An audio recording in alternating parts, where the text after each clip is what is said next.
How about this? I'll say it fast, slow, and then fast, and think about the rhythm. Think about the content words, the stressed words, and see if you can hear that da da da da da da. What is the sound of it? The doctor reviewed the results with the patient. The doctor reviewed the results with the patient. The doctor reviewed the results with the patient. Okay, so Manuel has doctor reviewed results, patient. Same with Ivana and Stella and Azam, Mario. Excellent, excellent. Okay, very nicely done, everyone. So, da da da da da da da da. This is the same stress as the last sentence, which is interesting. Now it's easier for me to do. Da da da da da da da da. The doctor reviewed the result with the patient. Da da da da da da da da. The doctor reviewed the results with the patient. Okay, so hopefully you're practicing this out loud as well. And again, you can watch this again and practice the second time. How about this one? Same thing. Okay, excellent job. SMVM. I don't know what that stands for, some sort of gaming thing. I'm glad you got the idea. Yes, I'm so glad. And it's one thing to understand it more intellectually, but then another thing to use it yourself. Okay, so what do we have here? What are the content words? So I'll say it fast, slow, fast. The garden is filled with beautiful flowers. The garden is filled with beautiful flowers. The garden is filled with beautiful flowers. All right, Radwa got it. Daniela got it. Woohoo! Ivana got it. Literature got it. Sandlot got it. Hidaki got it. Awesome job. Okay, so these are the content words. Da da da da da da da. The garden is filled with beautiful flowers. The garden is filled with beautiful flowers. So you can think about it as just da's, da da da da da da da, and then replace that. So get the rhythm and then replace it with words once you have the rhythm. Okay. Okay. So we were talking about the individual words that are stressed. Now, to make things a little more complicated, because why make it easy? Let's make it a little more complicated for you. I know you've got it. Let's talk about syllable stress in words. Do you know this concept? What is this? Now, I want you to say this word out loud, okay? And then I want you to think about the syllable stress in this word. So, what is this? So, of course, you know it. You know what this is. So far, of course, knows it. Jacques, coconut. Mansour knows it. Of course, you know what this is for sure. Now, what's the stress? I see some students who have it in the comments, which is excellent. Excellent. Now, when you say this word in English, we don't want to say da da da. So there are three sounds. When you learn vocabulary and you're focusing on pronunciation specifically, you take a word, no matter how long it is, and you just think about that word as sounds. Not the whole word. Just think about it as sounds. So there are three sounds. Those sounds are called syllables. Syllables. There are three syllables, three sounds. We do not want to say da, da, da. Just like our sentence, we didn't want to say da, da, da in the sentence. But what about the words in the sentence? We don't want to say da, da, da. So I don't want to say banana, banana, banana, da, da, da. So that we don't want to do.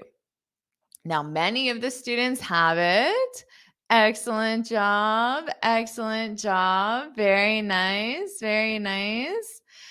Mansoor got it as well. Okay, excellent job. So you want to say it like this. So notice two things.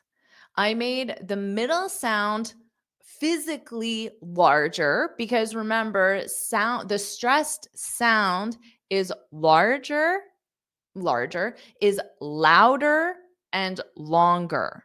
So your volume increases and then the length of the sound increases. So you can show that in writing by making it physically larger. So it's louder, longer.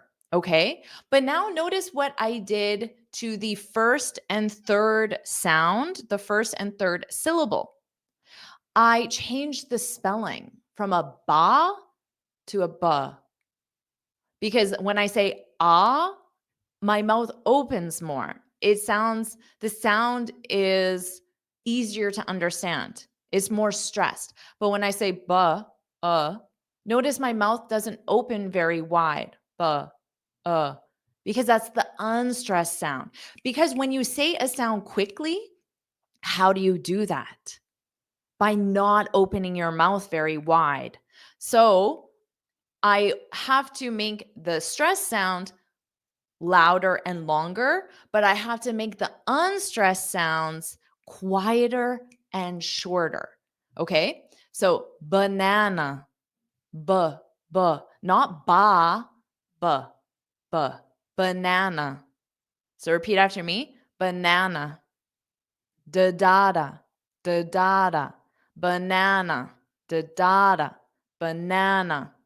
So you can think of individual words as sounds as well. That pattern of stress. Da, banana, banana. Okay. Now, this is the phonetic spelling in the dictionary. So this is from the Cambridge Dictionary, which is the one that I use. Now notice two things. You don't need to know how to read the phonetic spelling if you don't want to. If you want to, that's fine. But if you don't want to, that's okay. But there are two things you should notice about the phonetic spelling that are extremely important. This dash that I have highlighted, that tells you where the stressed syllable is. And it's the stressed syllable that follows. Okay. So you have the dash, and then whatever sound follows it is the stressed syllable. So if you're not sure how to pronounce a word, you should use an audio dictionary and you can look at the phonetic spelling and notice where the syllable stress is because that's extremely important. The other important thing to know about phonetic spelling is this upside down E is the schwa. So notice how the first and third vowel in the phonetic spelling become the schwa because they're unstressed. So it's more of an The sound is just more in your throat. Whereas if I say ah, the sound is at my lips, but if I say the sound is here. So these two things are important to know to understand rhythm and stress in English. The syllable stress and the unstressed schwa. Okay, so now important question. How do you say this man's name? And we can focus just on his first name. I included his last name just so you know who he is. First of all, do you know who this is? He's a celebrity chef. He's a British. Well, actually, he's Scottish, but he speaks with a very formal British accent. And he is a celebrity chef. Now, how do you say his first name? We'll just focus on his first name. And And I'm asking this because he has a TV show where he goes around the world and he cooks local cuisine of wherever he's visiting. But I watch this show and I always I always notice that whenever he is talking to non-native speakers, they say his name wrong because they don't understand the syllable stress. So when I'm listening to this show, and let's say he's going to Brazil or Spain or anywhere, Ethiopia, the person who greets him says, "Hello, Gordon. Hello, Gordon. Hello, Gordon." That's how they greet him. But that's not his name. That's not how he says his name. And that's not how native speakers say his name, because this is saying it as da da, da da, Gordon, Gordon, da da. That's not the pattern of the English language. Gordon, Gordon. So notice that ON at the end of his name is pronounced as in, but it's unstressed. So you have to pronounce the gore louder and longer, and then the din very fast. Dada, Gordon, Gordon, Gordon. So remember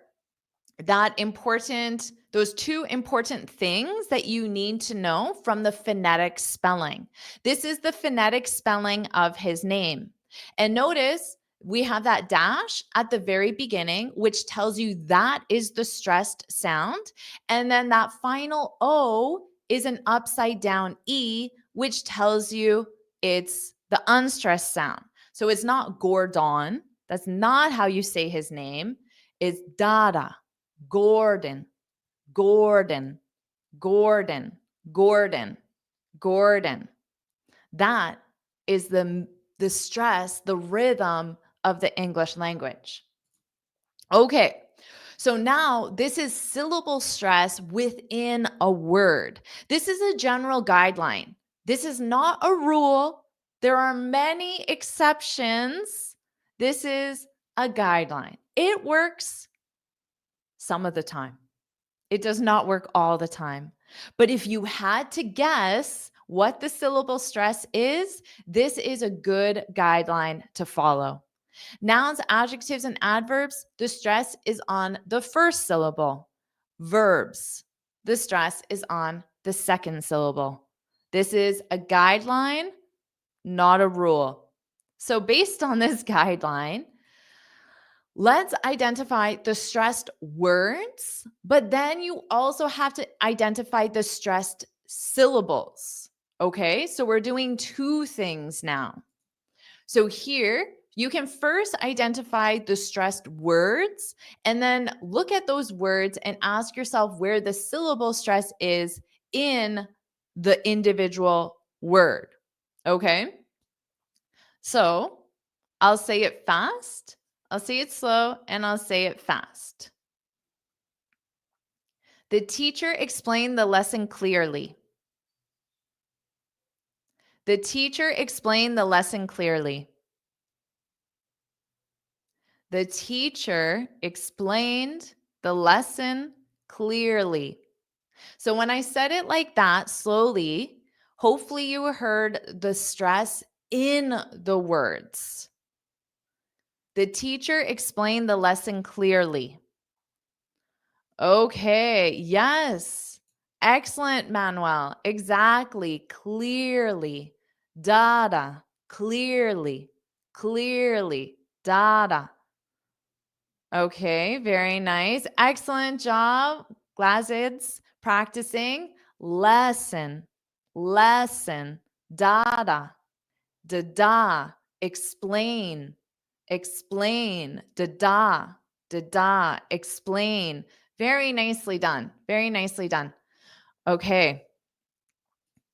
Okay. So here, most of the words are content words. The only unstressed words are the teacher, dada, teacher, dada.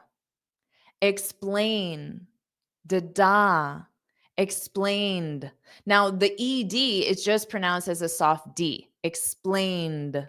So the ED does not add an extra syllable, da, explained. The data, the lesson, clearly, data. So you're thinking about which words are important, and then you're thinking about the syllable stress in those words. So understanding this will help you truly sound like a native speaker and truly make sure that your pronunciation is correct as well. Because if you use the wrong syllable stress, let's take the word lesson, data, but you reverse it and you say da, lesson, lesson, lesson. It doesn't sound right. The word does not sound correct. So if you went up to someone and said, "Can you tell me about the lesson?" They might be like, "Excuse me? What'd you say? What do you mean? What are you asking?" They it's possible that they don't understand you because you have the incorrect syllable stress. So syllable stress within a word matters. Okay, how about this one? So what are the content words? And then with those content words, what is the syllable stress? I'll say it fast, slow, and fast. She invited us to the party on Friday. She invited us to the party on Friday. She invited us to the party on Friday. All right. So, what are the content words? Hidaki, she invited us to the party on Friday. Ooh, good job. Good job, Hidaki. All right. Glazid, she invited us to the party on Friday. Very nice. Yeah. Excellent job, everyone. Excellent job. Very nice practicing. Yes, very nice. So notice here, let's take the word invited. This ED functions as an extra syllable. Invited, invited. There are 3 sounds. But that ED isn't stressed. So it's the second syllable that's stressed. Invited, da-da, da-da, invited, da-da, invited. She invited us to the party, da-da, party, da-da, on Friday, da-da, da-da. So far, this matches our guideline. Invited is a verb. The stress is on the second syllable. Party is a noun. Stress is on the first syllable. Friday is a noun. Stress is on the first syllable. Friday. I-day. Remember, though, that's a guideline. It's not a rule, and there are many exceptions to this. Okay. How about this one? I'll say it fast, slow, and fast. She arrived at the airport in the morning. She arrived at the airport in the morning. She arrived at the airport in the morning. So are you hearing that stress, that musicality? Da da da da da da da da. Da da da da da da da da. She arrived at the airport in the morning. And notice how fast that at the airport in the morning, because they're unstressed. She arrived at the airport in the morning. Da da da da da da da da. Now, what is the stress within those words? Let's see. Sandlar got one. Dada. Airport. Airport. Okay, excellent job. A lot of students got that one. Very good, Manuel. Okay, let's see. Quite a few students had the R stressed. Now, the important thing about syllable stress is also remember that even though there are other words like A, I, R, all of that is a syllable, it's the vowel. The vowel is what you hear the most. So arrive. Now, if you're not sure, is it the first syllable or the second syllable? Do it both ways. So is it arrive, arrive, or arrive, arrive? Which one sounds better to you? Arrive, arrive, da, or da, arrive, arrive. Which one sounds better? So if you're not sure, do it both ways. But remember, the best way to confirm is to look at the dictionary and to see that dash. And then that tells you where the stress syllable is. And then also listen to the audio dictionary. Yeah, Hidaki, arrive, da, arrive. That sounds more natural than arrive, arrive, da, arrive. Don't worry, Glazette. Don't worry. A lot of times when I do this exercise with students, they identify the wrong syllable, but then when I ask them to say it, they say it with the right syllable. So sometimes it's just a matter of misidentifying the syllable, but they know how to pronounce it. So don't worry about it. It's a difficult concept when you're not used to thinking about words as sounds, because that's what we're doing here. We're really not focusing on the word, we're focusing on the sound. So the sound is da, arrive, not da, arrive. Okay, she arrived at the airport in the morning. So this follows our pattern. Arrive is a verb. Now, the ED doesn't add an extra syllable in this case. So it's arrived. So it's two sounds. Airport, dada, is a noun. And then morning, dada, is a noun as well. Manuel, arrived is two syllables. This is important because when ED adds an extra syllable, it adds an id sound. So it is not pronounced as arrived. No, it's arrived, arrived. There's two sounds. Okay. Excellent job, everyone. How about this beautiful house here? It looks so serene, tranquil. I'll say fast, slow, and then fast. He bought a cottage on the river. He bought a cottage on the river. He bought a cottage on the river.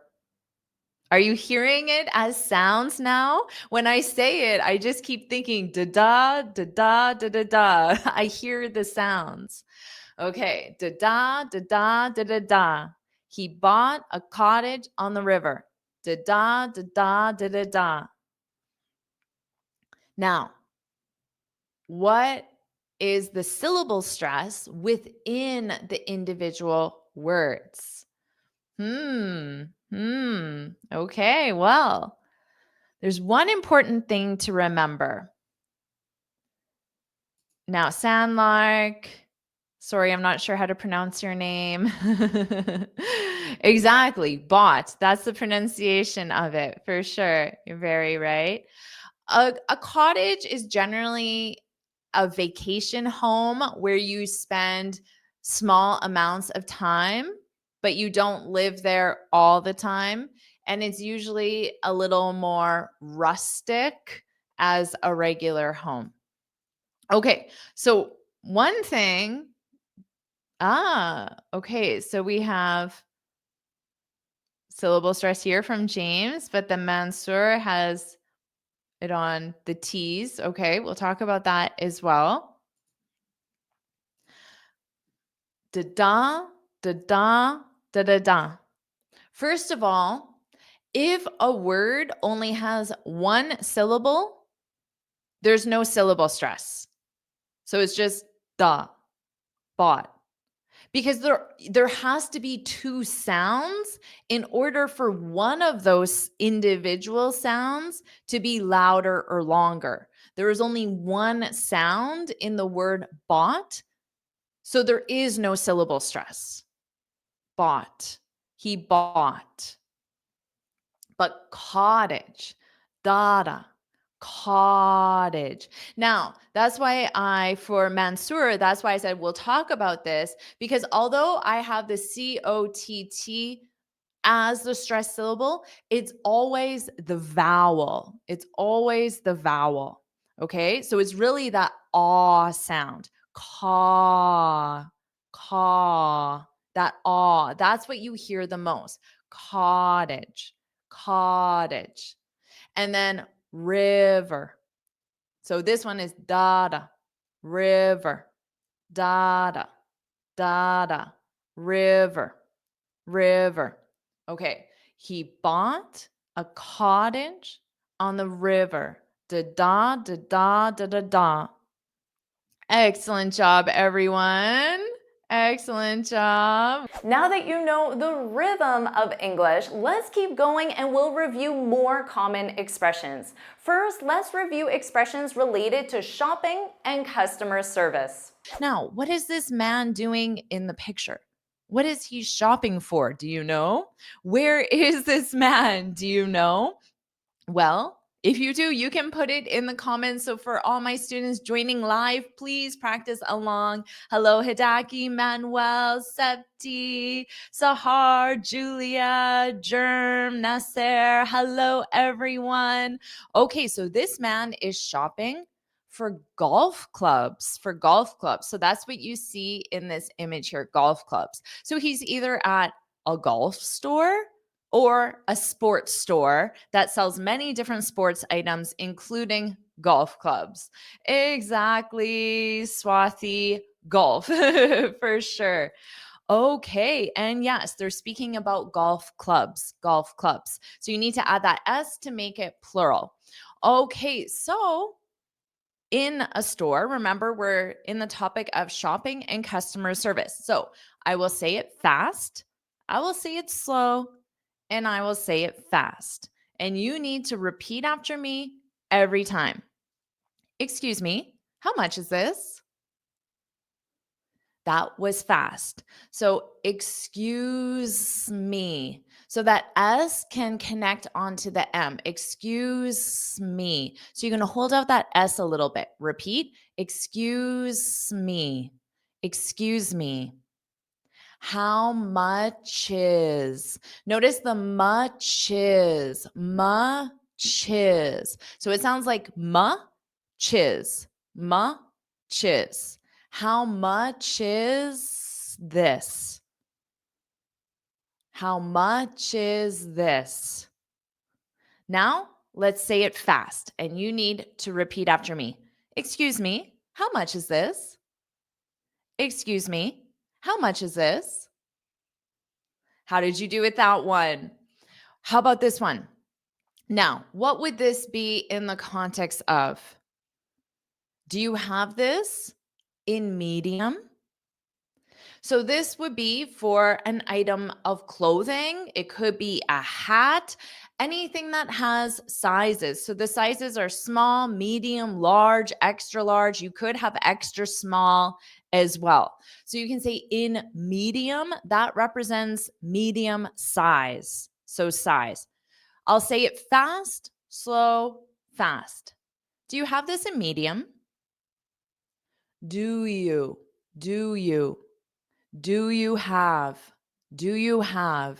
Do you have this? Do you have this sin? So notice you can take that S and hold it out on the in. This sin, sin, this sin, this sin, medium, medium. So now I'll say it fast. Do you have this in medium? Do you have this in medium? Do you have this in medium? Excellent job shadowing. So remember, to shadow, you need to repeat after me out loud. So what is this asking? Where can I try this on? Sorry, this should say on, not one. Where can I try this on? On. Now, on means to try something on means you're going to wear it to see if you like it. So you're asking where is a changing room or a fitting room? Those are the words that you can use. A changing room or a fitting room. But you can just, if you're holding a shirt or a pair of pants, whatever item of clothing, you can say, where can I try this on? And this is whatever you're holding. Now remember, it's on, O-N, the preposition on. So where can I try this on? Okay, so I'll show that there. So just remember, where can I try this on? So I'll say it fast, slow, and then fast. Where can I try this on? Where can I? So notice that can becomes can. Where can I? Can I? Can I? Can I try? Can I try? Try this on. Son. So this connects to the next word, which is on, and it sounds like son. This son. This son. The son. The son. Where can I try this on? So I'll say it slow and then I'll say it fast and you repeat after me. Where can I try this on? Where can I try this on? Where can I try this on? Where can I try this on? All right. So now you know what to say the next time you're in a store. And instead of this, you can say this shirt. Now, if it's more than one, it would be these or these shirts, these pants, these dresses, for example, whatever item of clothing it is. All right. Awesome. How about this one? So again, we have this, which represents some piece of clothing or some article. Is this included in the sale? So you're asking if this item of clothing or this article is included. So it's also on sale. So there's some sale going on. Okay, so I'll say it fast, slow, fast. Is this included in the sale?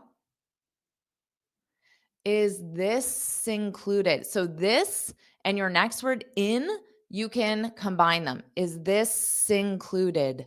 Now let's look at that pronunciation of the ED. Included, did. It's did. Included, did. Is this included? In. Included in. So listen to how that sounds. Included in. Did in. So we have did in. Included in the sale.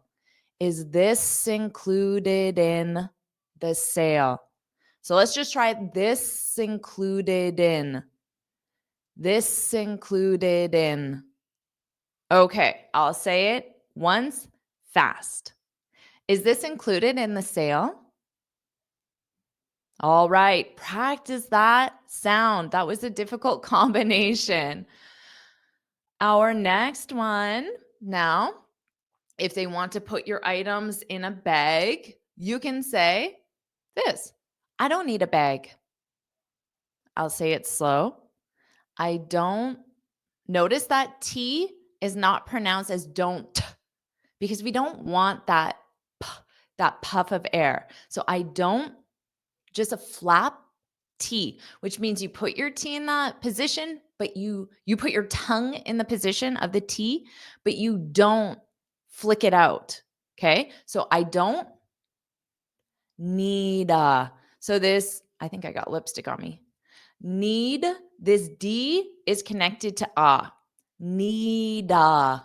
Need a. Need a. Need a. I don't need a bag. I don't need a bag. Now let's say it fast and repeat after me. I don't need a bag. I don't need a bag. I don't need a bag. All right. Now you know what to say if someone tries to offer you a bag. And yes, definitely press that like button so I know you're enjoying this lesson. And if you are enjoying this lesson, put yes, yes, yes. So I know you want me to make more lessons like this where we just focus on your pronunciation. So do you like focusing just on pronunciation, learning those pronunciation changes, shadowing me? Let me know. Okay. Let me know. Now, our next one, let's talk about chores and errands. First of all, for all my smart students watching live and for my smart students watching the replay, what is a chore and what is an errand? A chore is work you do around the house, cleaning your kitchen, making dinner, vacuuming, washing dishes. Now, even outside of your house, mowing the lawn, raking the leaves, shoveling snow, all of those are chores. Errands are when you need to leave your house to do a task. For example, you have to pick up a package or drop off the kids or get groceries or take your car in to the mechanic. All of those are errands. So chores, you stay in your house. Errands, you leave your house.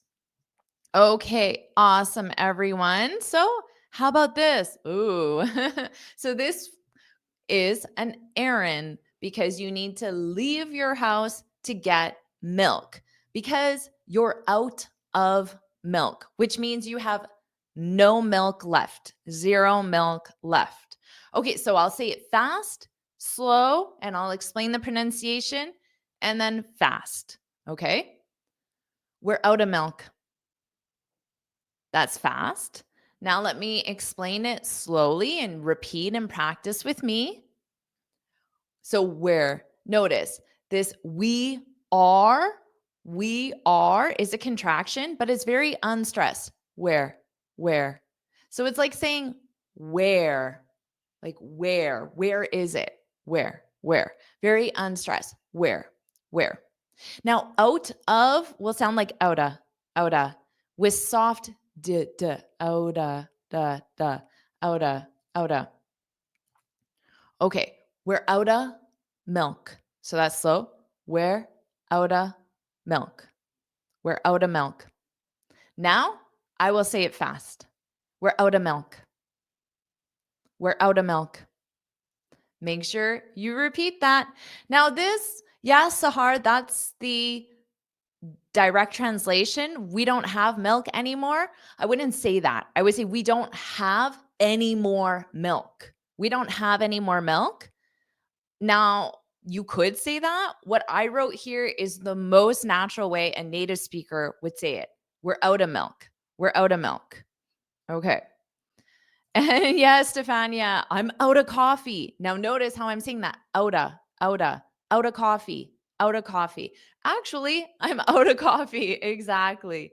We're out of sugar. Yes. So that's how outa would look like. And native speakers will use that in text messages, informal messages. You'll see it on social media. Now, the pronunciation of those T's is a soft D. Outa, outa, outa, outa. All right, we're out of milk. So are you out of anything right now? Do you have to run an errand and go to the grocery store and get anything? I'm out of flour. Exactly. Exactly. We're out of tea. Exactly. You need to get more tea. Excellent. Excellent. Okay. Wonderful, everyone. So, this is definitely something you can use in your daily life and you will sound very natural. How about this one? Can you give me a hand with dinner? So you could ask your wife, your husband, boyfriend, girlfriend, mom, dad, sister, brother, your kids, your friend, anyone in your home to give you a hand, which is another way of saying help. Can you help me with dinner? Okay. So you're learning this expression. So you need to pay attention to every word you need. So I'll say fast, slow, fast. And you need to repeat after me. Can you give me a hand with dinner? Now let me explain. Can you sounds like Kenya, Kenya, because can will be unstressed. Can. And you can pronounce it as you or ya. Can you? Kenya. Can you give me? Can you? I generally say you, but many native speakers will change it to ya.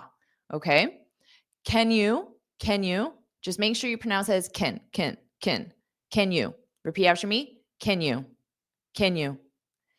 Gimme, gimme. So give me combined sounds like gimme, gimme. So let's do that together. Can you give me?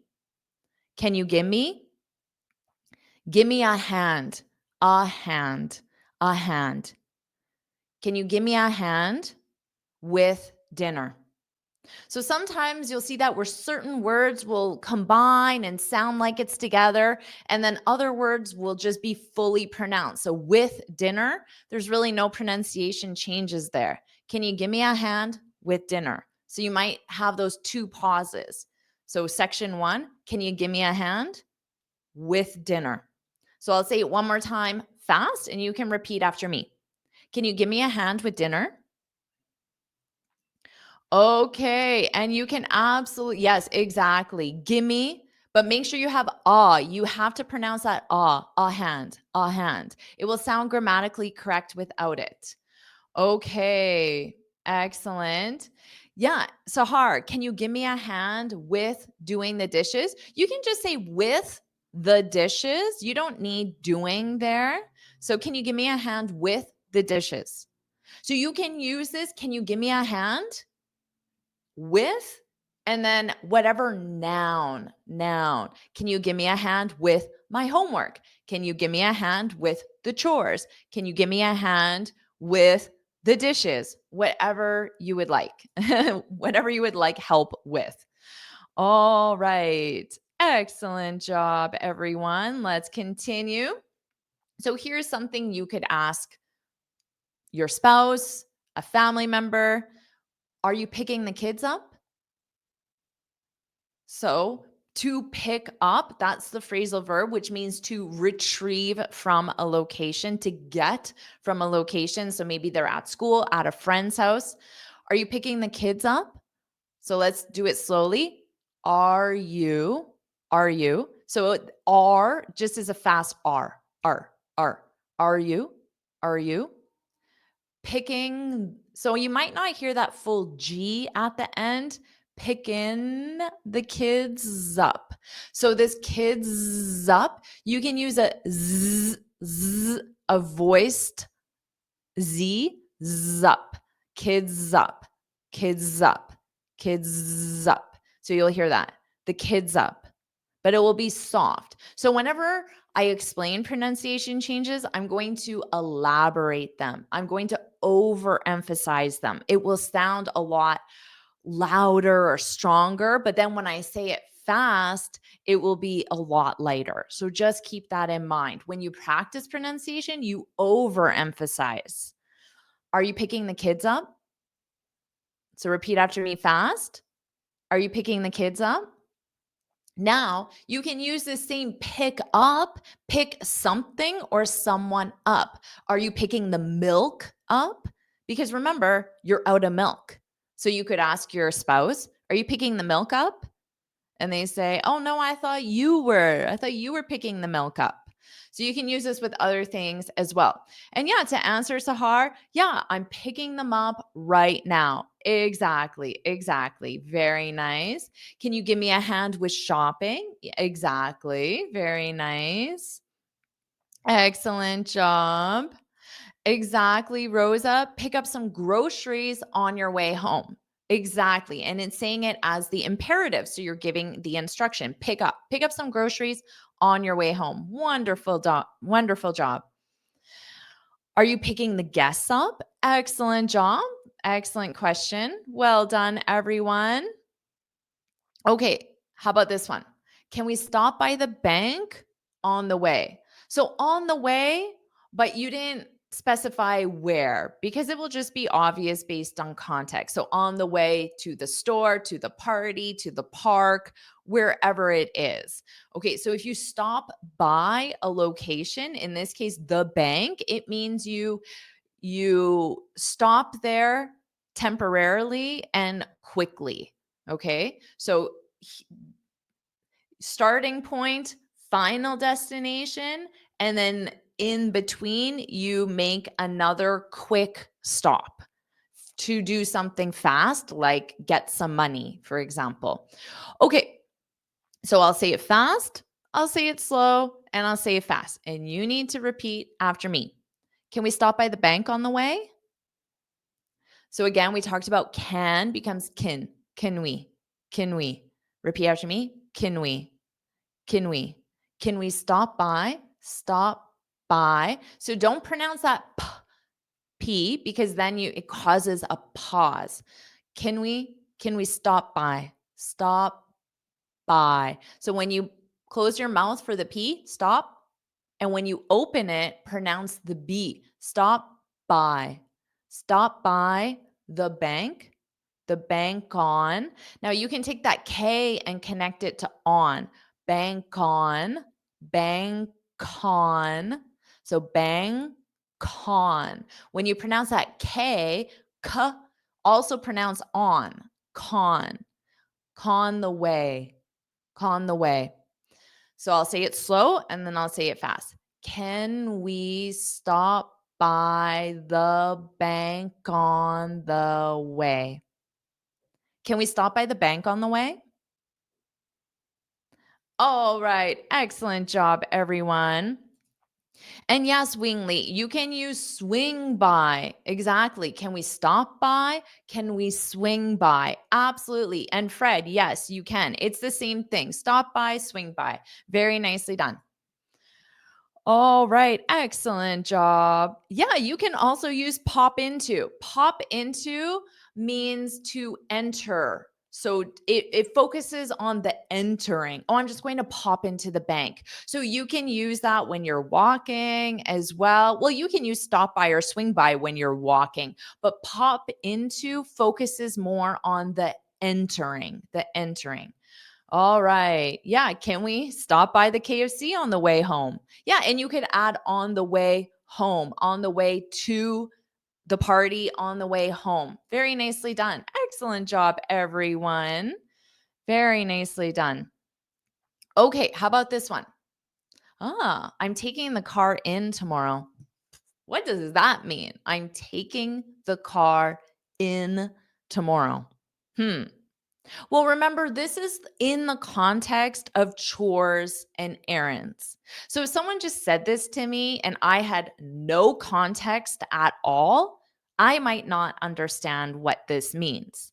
But because I gave the context of chores and errands, I understand that taking the car in means you're bringing it to some sort of service location. So it might be a mechanic, it might be the dealership, it might be a car wash. So I don't know actually where.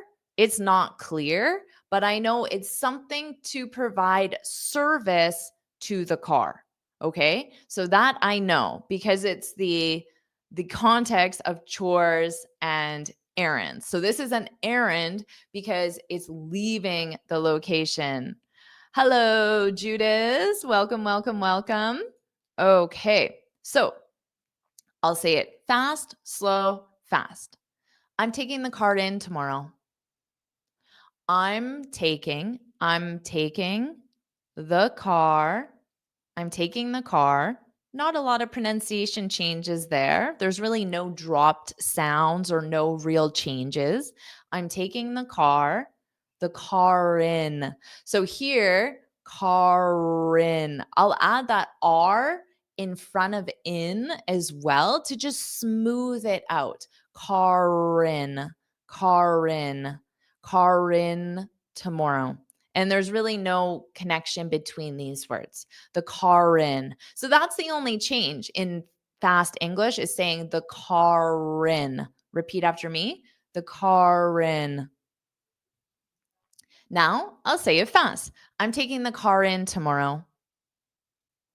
Oh, right. Excellent job. Now, if you just say, I'm taking the car tomorrow, and you drop the preposition in, it sounds like you are using the car. So it could be that in your household, there's only one car.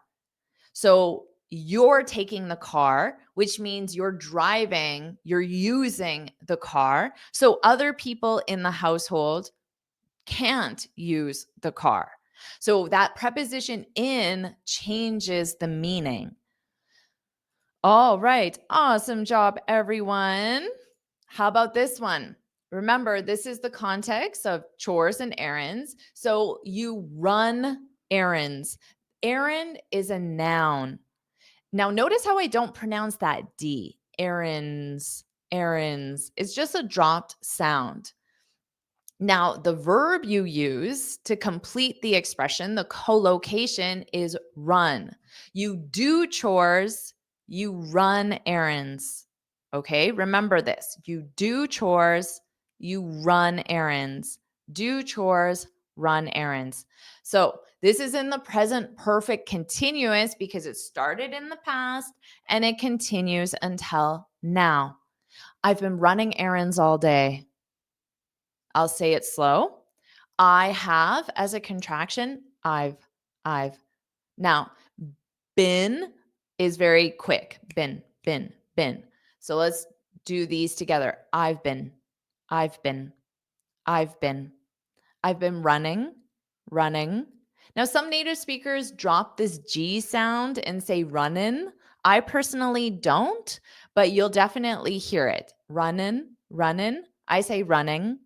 I just do the so you take your tongue up to form that G, but I don't say running.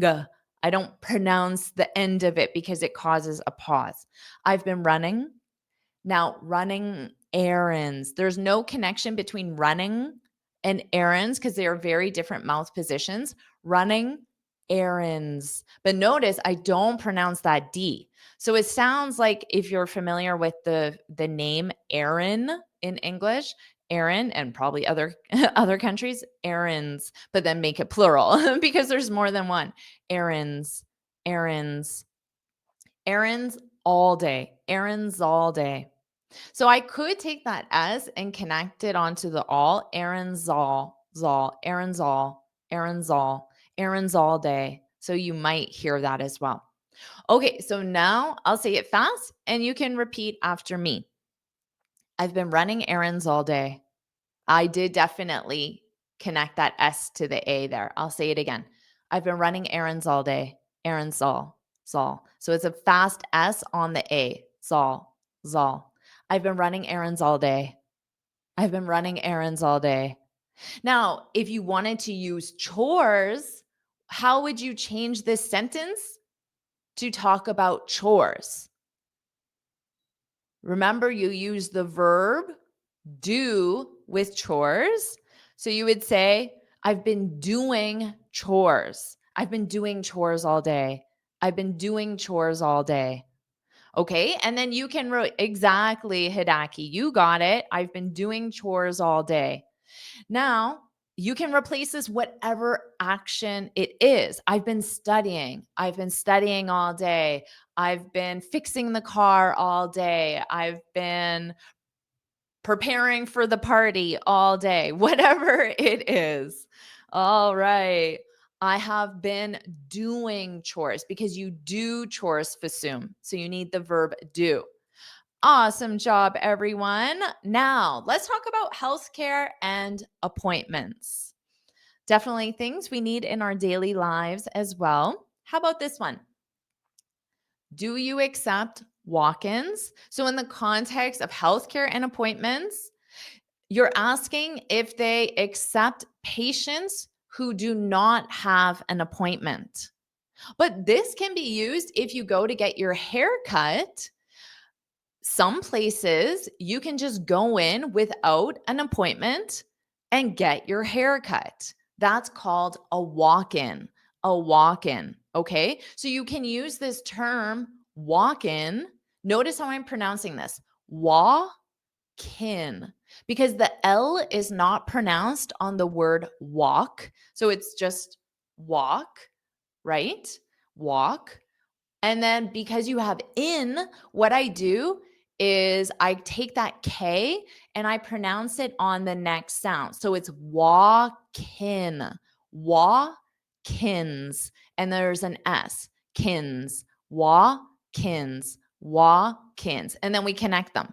Walk-ins, walk-ins. So a walk-in is someone who enters a location, walks into a location, and asks for a service, but does not have an appointment. You can use it with your hair, men with your beards, your barber shop, and any other service providers, a mechanic. And of course, you can use it in the healthcare space. Okay. And now I'll say this and explain the other changes. So do you accept walk-ins? So there's really no changes with do you accept. It'll be like a softer T at the end, accept walk-ins. So now I'll say it fast and you can repeat after me. Do you accept walk-ins? Do you accept walk-ins? So make sure you get that walk-ins.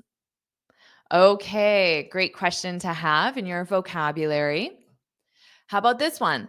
Are you taking new patients? So this one you might call, maybe you're new in a location, a new neighborhood, a new city, and you call or email the dentist or the doctor's office close to you.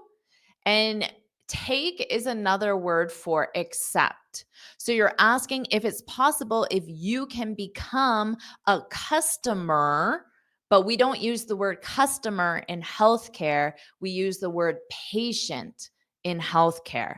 So that's the only difference. Customer is for services like clothes, buying services, and then patient is specifically for healthcare. Are you taking new patients? Patience. So notice this T at the end is not pronounced. Patient, but neither is the first T. Okay, so let's review this one word. Patience. So it's a sh sound. Shints, shints, shints. Patience, patience, patience. Okay, are you taking new patients? Now I'll say it fast. Are you taking new patients? Are you taking new patients? All right, so that's an excellent question to have. How about this one? I need to reschedule my appointment. So you have an appointment for, let's say, 8 o'clock Wednesday, but now you have a meeting at work or you have to take your kids to school. So you need to change the time and date of your appointment. That's reschedule. So I'll say it fast, slow, and fast. After I have a sip of water, because I have something in my throat. So now you know what that means. Oh, sorry, I have something in my throat. I have something in my throat. Excuse me, I have something in my throat. Okay, I think it's gone now. Fast, slow, and fast. I need to reschedule my appointment. So notice you pronounce this re in front of schedule. Reschedule. It's a stressed sound. Reschedule. Reschedule. And need to will sound like need to, need to, need to, need to. I need to. I need to reschedule my. So you can take that my and add a ya in front of appointment to smooth it out. My appointment. Ya appointment. Maya. So it's like you're saying Maya, Maya, my appointment, my appointment, my appointment. I need to reschedule my appointment. I'll say it one more time slow. I need to reschedule my appointment. Now, I'll say it fast. Make sure you repeat after me. I need to reschedule my appointment. Excellent job, everyone. And exactly, Stefania, I need to change the date of my appointment. That's what reschedule means. Exactly. Okay, wonderful job. And you got it, Mohammed. I've been doing chores. You do chores. Excellent job. How about this one? Are there any appointments available today? So you're not a walk in because you're asking if you can make an appointment. So you want to make an appointment. The co-location is make. You make an appointment. That's the verb that goes with an appointment. Make an appointment. But maybe your tooth is really sore and you don't want to wait until tomorrow or the next day. So you call and say, "Are there any appointments available today? My tooth is really sore. I need to see a dentist." But walk in is if you don't call, you just go to the dentist and say, "I need to see a dentist." And then you're a walk-in. So they're different. So let me say it fast, slow, fast. Are there any appointments available today? So are there. So it's just a are, a very fast R. Are there? Are there? Are there? Are there any? There any? There any? So when you have that R for there any, just hold out that R for any. Are there any? Are there any? Repeat after me. Are there any appointments? So remember, any appointments. So when you say any, when you say the ye, say ya and keep going with appointments. Any appointments. Any appointments. Any appointments. Any appointments. Appointments available today. So available today are said pretty fully and there's no changes there. Okay, a lot of students are asking about reschedule. So schedule, just like you have a schedule of your activities. It's like in your calendar, it tells you what your schedule is. Okay? Schedule, schedule, jewel, schedule, schedule, schedule. And then you just add a strong in front of it. Reschedule. But just say schedule, get comfortable with it, and then just add reschedule, reschedule, schedule, jewel, schedule, reschedule. Okay, practice that. And if you are having trouble with reschedule, you can always say, I need to change the date and time of my appointment. So that communicates the same thing without using the word reschedule if you want to do that. All right. So I can't remember if I said this fast, so I'll say it fast and then repeat after me. Are there any appointments available today? Are there any appointments available today? All right, now you know how to ask, and you know the difference between this and a walk in.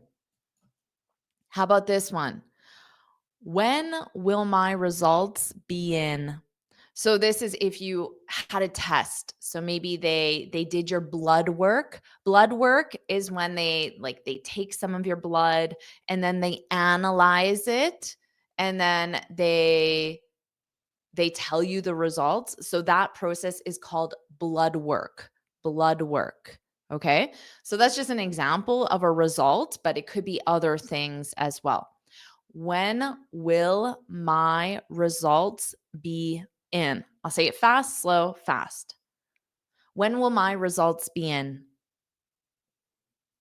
When will so no changes there really. When will my results be in? So really, there's no changes in the first 4 words. Now, here we have 2 vowels, so I'll just pronounce them be in. What I'm going to do is I'm going to add a soft Y, which is a y, and I'll add it in front of the I. Can you see my mouse when I move it? I'm actually not sure if you can. So I'm trying to highlight it, but I'm not sure if you can see it. Can someone let me know? Can you see my mouse? Hidaki, can you let me know? Can you see my mouse when I do this? Okay. Be in, yin, be in, be in, be in. All right. So that is really the only pronunciation change. Okay. So yes, you can. Okay, good. I'm glad. Okay, so let's say it slow and then say it fast. Okay, thank you, Hidaki. I knew you would answer. I appreciate that. I'll say it slow, then I'll say it fast. When will my results be in? Now I'll say it fast. When will my results be in? When will my results be in? All right, so a very common healthcare question. Hopefully, you don't have to have a lot of tests, so you don't have to use this too frequently, but you might be asking for someone else. So instead of my, it might be when will my father's results, my mother's results, someone else's results be in? Okay. Awesome job, everyone. Now let's talk about ordering coffee. Something maybe you do frequently. Is this part of your daily routine? Are you going to do this today?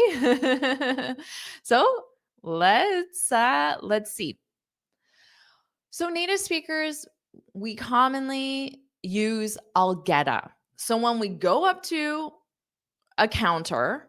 So you're at a cafe. The counter is the area where you order. We call that the counter. So right here could be the counter.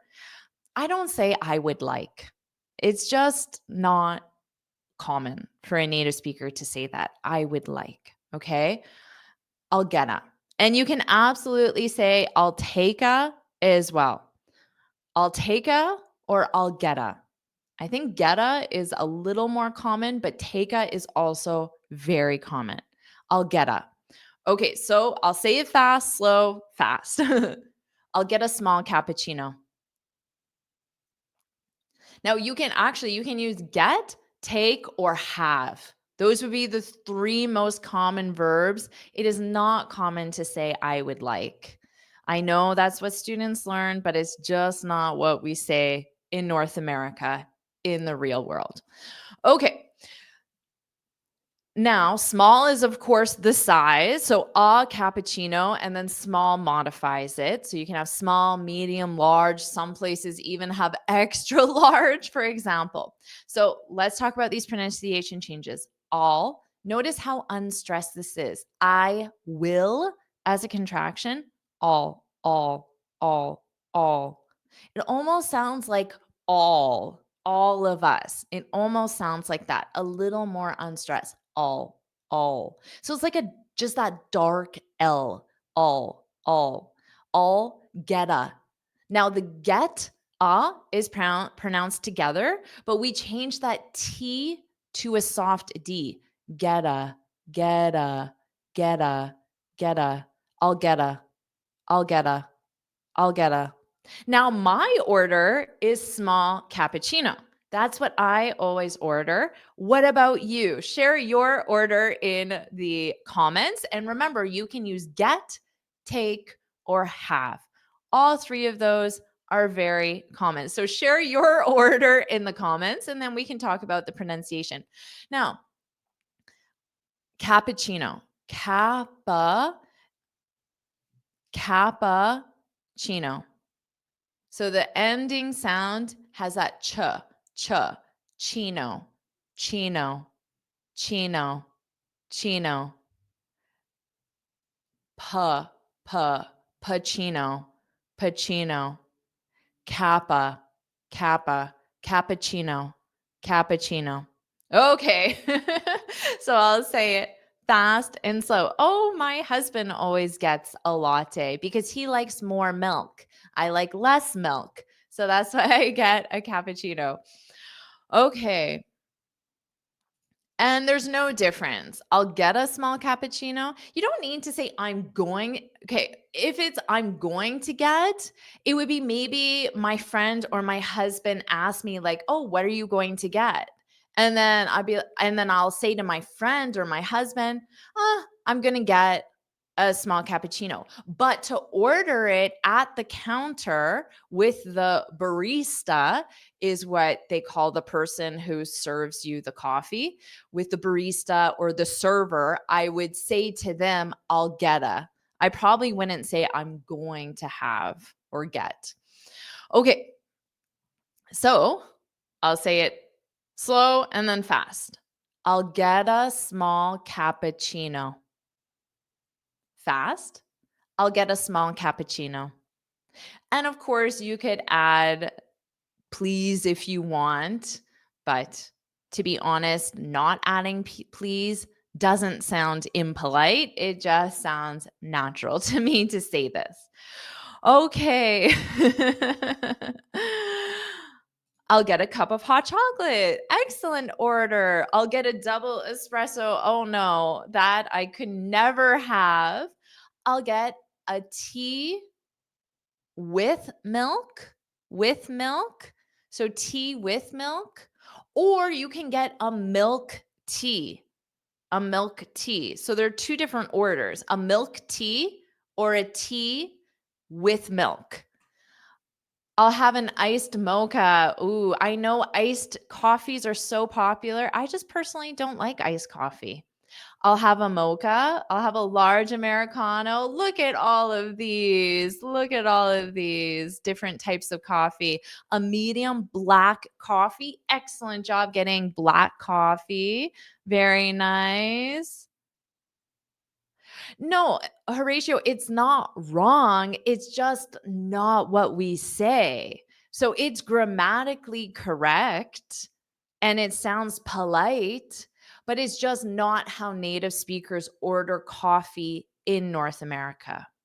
Okay. We're just not that formal in North America. It's not that we're impolite or trying to be rude. We just don't like using overly formal language. We prefer just casual, informal speech. To us, honestly, it sounds more friendly to talk to people like they're your friend than saying like I would like. Just sounds a little like too formal. So no, it's definitely grammatically correct, but it's just not the most common way to order a coffee in North America. Okay. Mochaccino, excellent. Yeah, can I have a mochaccino, please? Excellent. Sounds very natural. Well done. Well done. Ooh, I don't know what a Momo is. You'll have to let me know, Dee Dee. Yeah, you can absolutely say, I'll have a cappuccino. Yeah, sounds perfect. Sounds natural. Excellent job. A decaf Americano. Very nice. A cup of tea. Cup of tea. Notice that of will sound like a cup of tea. I'll get a cup of tea. I'll get a cup of tea. Very nice. Very nice. Okay. Now, maybe you want to specify your order. You can say, can you make it extra hot? Can you make it? So notice, make it, make it, make it.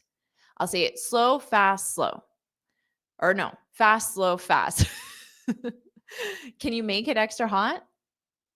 Now slow. Can you make it extra hot? So you want it hotter than normal. Okay. And now fast again. Can you make it extra hot? Excellent job. Very nicely done. Yeah, cold brew. Cold brew is very popular in North America. Very popular. I'll get a cold brew. I'll get a small cold brew. I'll get a large cold brew. Can you make it extra cold? All right. Actually, I'll get it to go. So maybe actually is used to correct an assumption. So maybe they're putting it in a glass, like a regular glass, and then you want to say, actually, I'll get it to go. So you want them to put your drink in a to go glass. Okay, so that's how actually is used to correct a miscommunication or a misunderstanding or a false assumption. I'll say it fast, slow, fast. Actually, I'll get it to go. Now, when you have a comma, this tells you to take a pause. So, even though we like doing combined speech and fast speech, this tells me to pause. Actually, I'll get it. I'll get it. Get it. Dit. So, this T becomes a D. I'll get it. I'll get it. Now, to go sounds like to go to go. So make sure you say to go, to go, to go, to go. Actually, I'll get it to go. Now I'll say it slow. Actually, I'll get it to go. Now fast. Actually, I'll get it to go. All right, awesome job. So you can use this if they're starting to put your drink in a glass that you would use, like a glass or a cup or a mug that you would drink in the cafe. And then you want to say, actually, I'll get it to go. And then you want them to put it in a to go cup, in a to go cup. Okay. So we don't use the word takeaway in North America. We call it takeout. Takeout. But takeout is when you generally order something at home and then you take it home and eat it at home. But if you're at the restaurant and ordering it and it's something like a drink, you're letting them know you're not going to eat it there. I'll get it to go. I'll get it to go. All right. Now you can say hold the, hold the. So hold the means you don't want any. So you're saying do not give me, do not add. So if you order a mocha or a hot chocolate or an iced coffee and it normally comes with whipped cream, you see in the picture in the poster, or they tell you it comes with whipped cream and you don't want whipped cream, you can say hold the. Now, you can use this when you're ordering anything. If you're ordering a salad at a restaurant or a cafe and you don't like tomatoes and you know the salad comes with tomatoes, you can say hold the tomatoes, hold the tomatoes, hold the whipped cream, hold the sugar, hold the whatever, onion, whatever ingredient you do not want. And you can use this for sauce as well. Hold the mayo if you don't want mayo. So I'll say it fast, slow, fast. Hold the whipped cream. So notice that hold, I just don't pronounce that D because then it will be a puff of air. Hold the. So hold, I just put my tongue in the D position, but then when I push out the air, I pronounce the word the. Hold the, hold the, hold the, hold the, and then whatever ingredient you want. Hold the whipped cream, whip cream. So same with whip, I don't pronounce that p, whip. I just say whip. And then when I open my mouth, whip cream. And then I just pronounce the word cream. Okay, so I'll say fast, slow, fast. And what would you say hold the in whatever you order? So, what ingredient do you really not like? And then you would say hold the. Share it in the comments. I already hear, or already see Swathi saying hold the mushrooms, hold the mushrooms, hold the pepper. Exactly, exactly. So, what would you say? Hold the, hold the. Okay.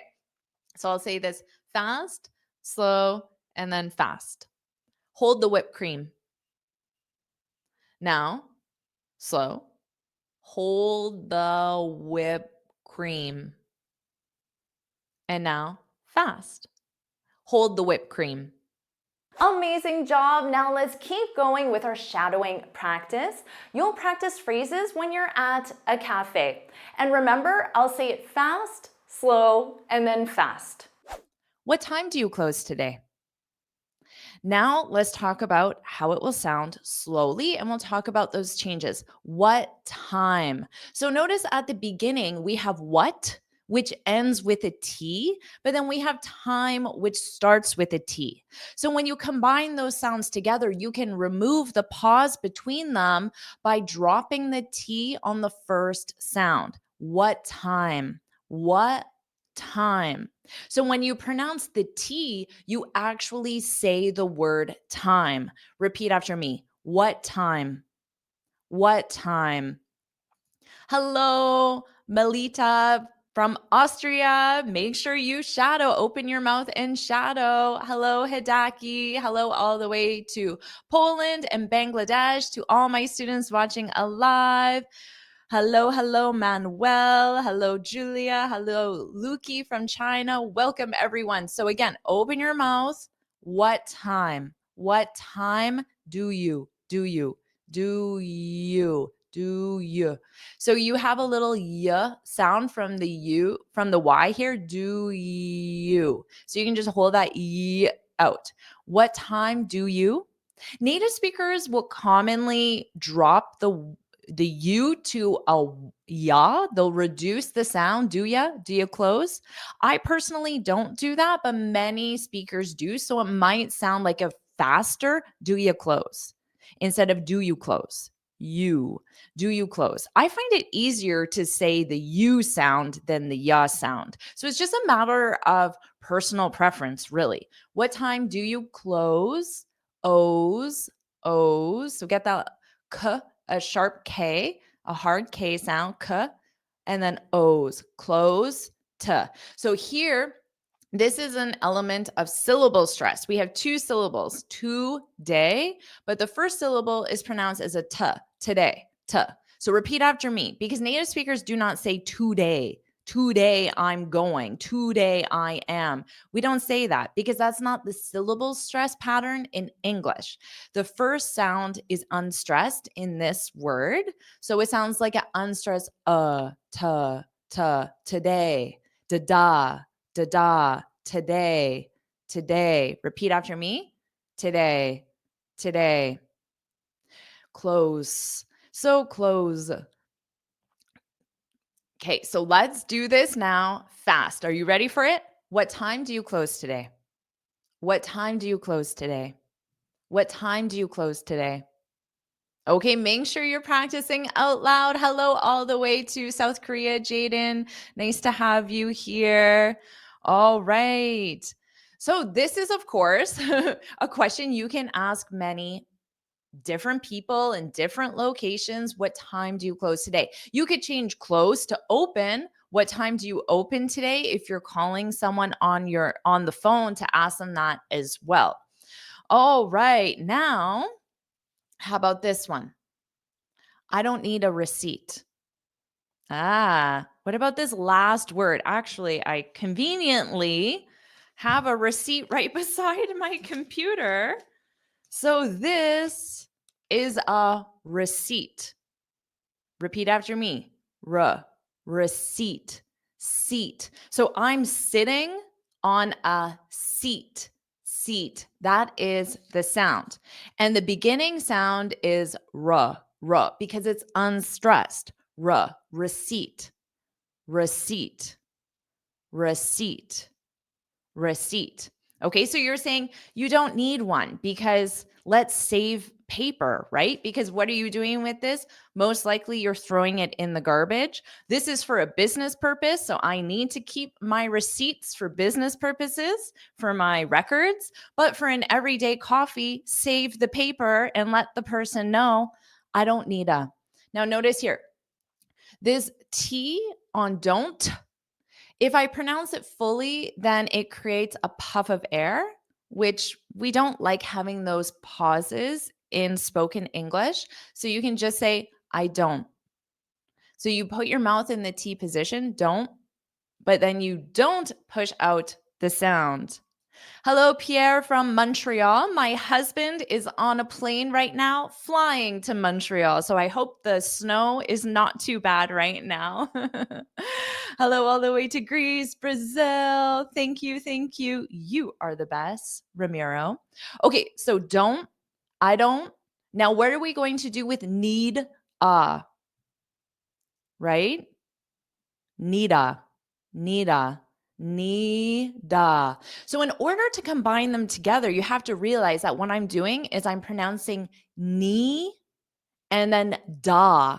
So I'm taking that D and I'm transferring it to in front of the A. So repeat after me, nida, nida, nida. Nida. And yes, excellent job, Jaden and Sahar. The P is silent. There is no P. No P. Excellent job. Great listening. Okay. I don't need a receipt. Now you know the sounds. You know how to pronounce receipt and what it means as well. So now I will say it fast and you need to repeat after me. I don't need a receipt. I don't need a receipt. So you can volunteer this, or they might ask you, do you need a? Do you need a? So when they ask you, they'll say, do you need a receipt? Do you need a receipt? And then you can say, no, I don't need a receipt. No, I don't need a receipt. Exactly. R. So I would say, to be honest, phonetically, the RE is more of a RUH.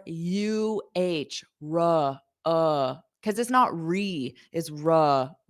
So it's okay if you spell it like that, but just for yourself, just remember it's ruh, receipt, receipt, receipt.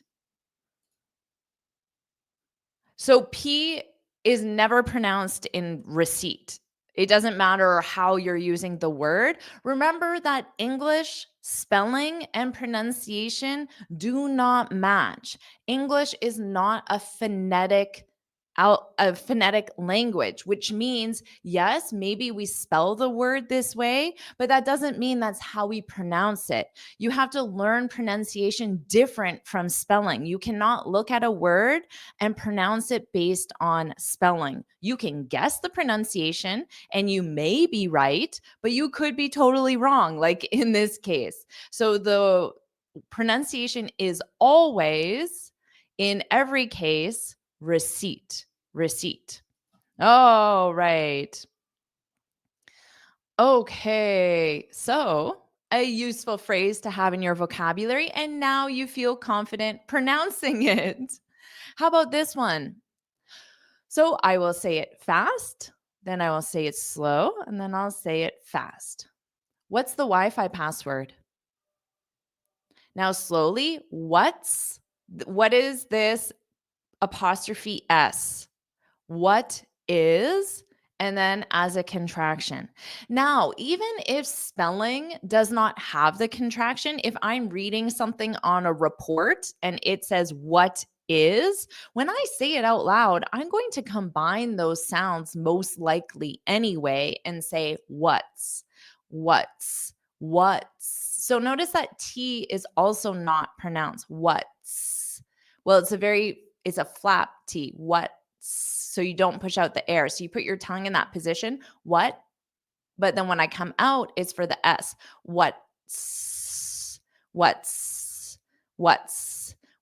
the st. So you have to pronounce that S, what's, but then you cut it short and then go to the T. What's the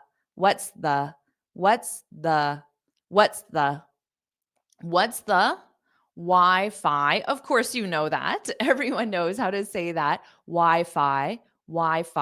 Just make sure it sounds like one word. Wi-Fi. What's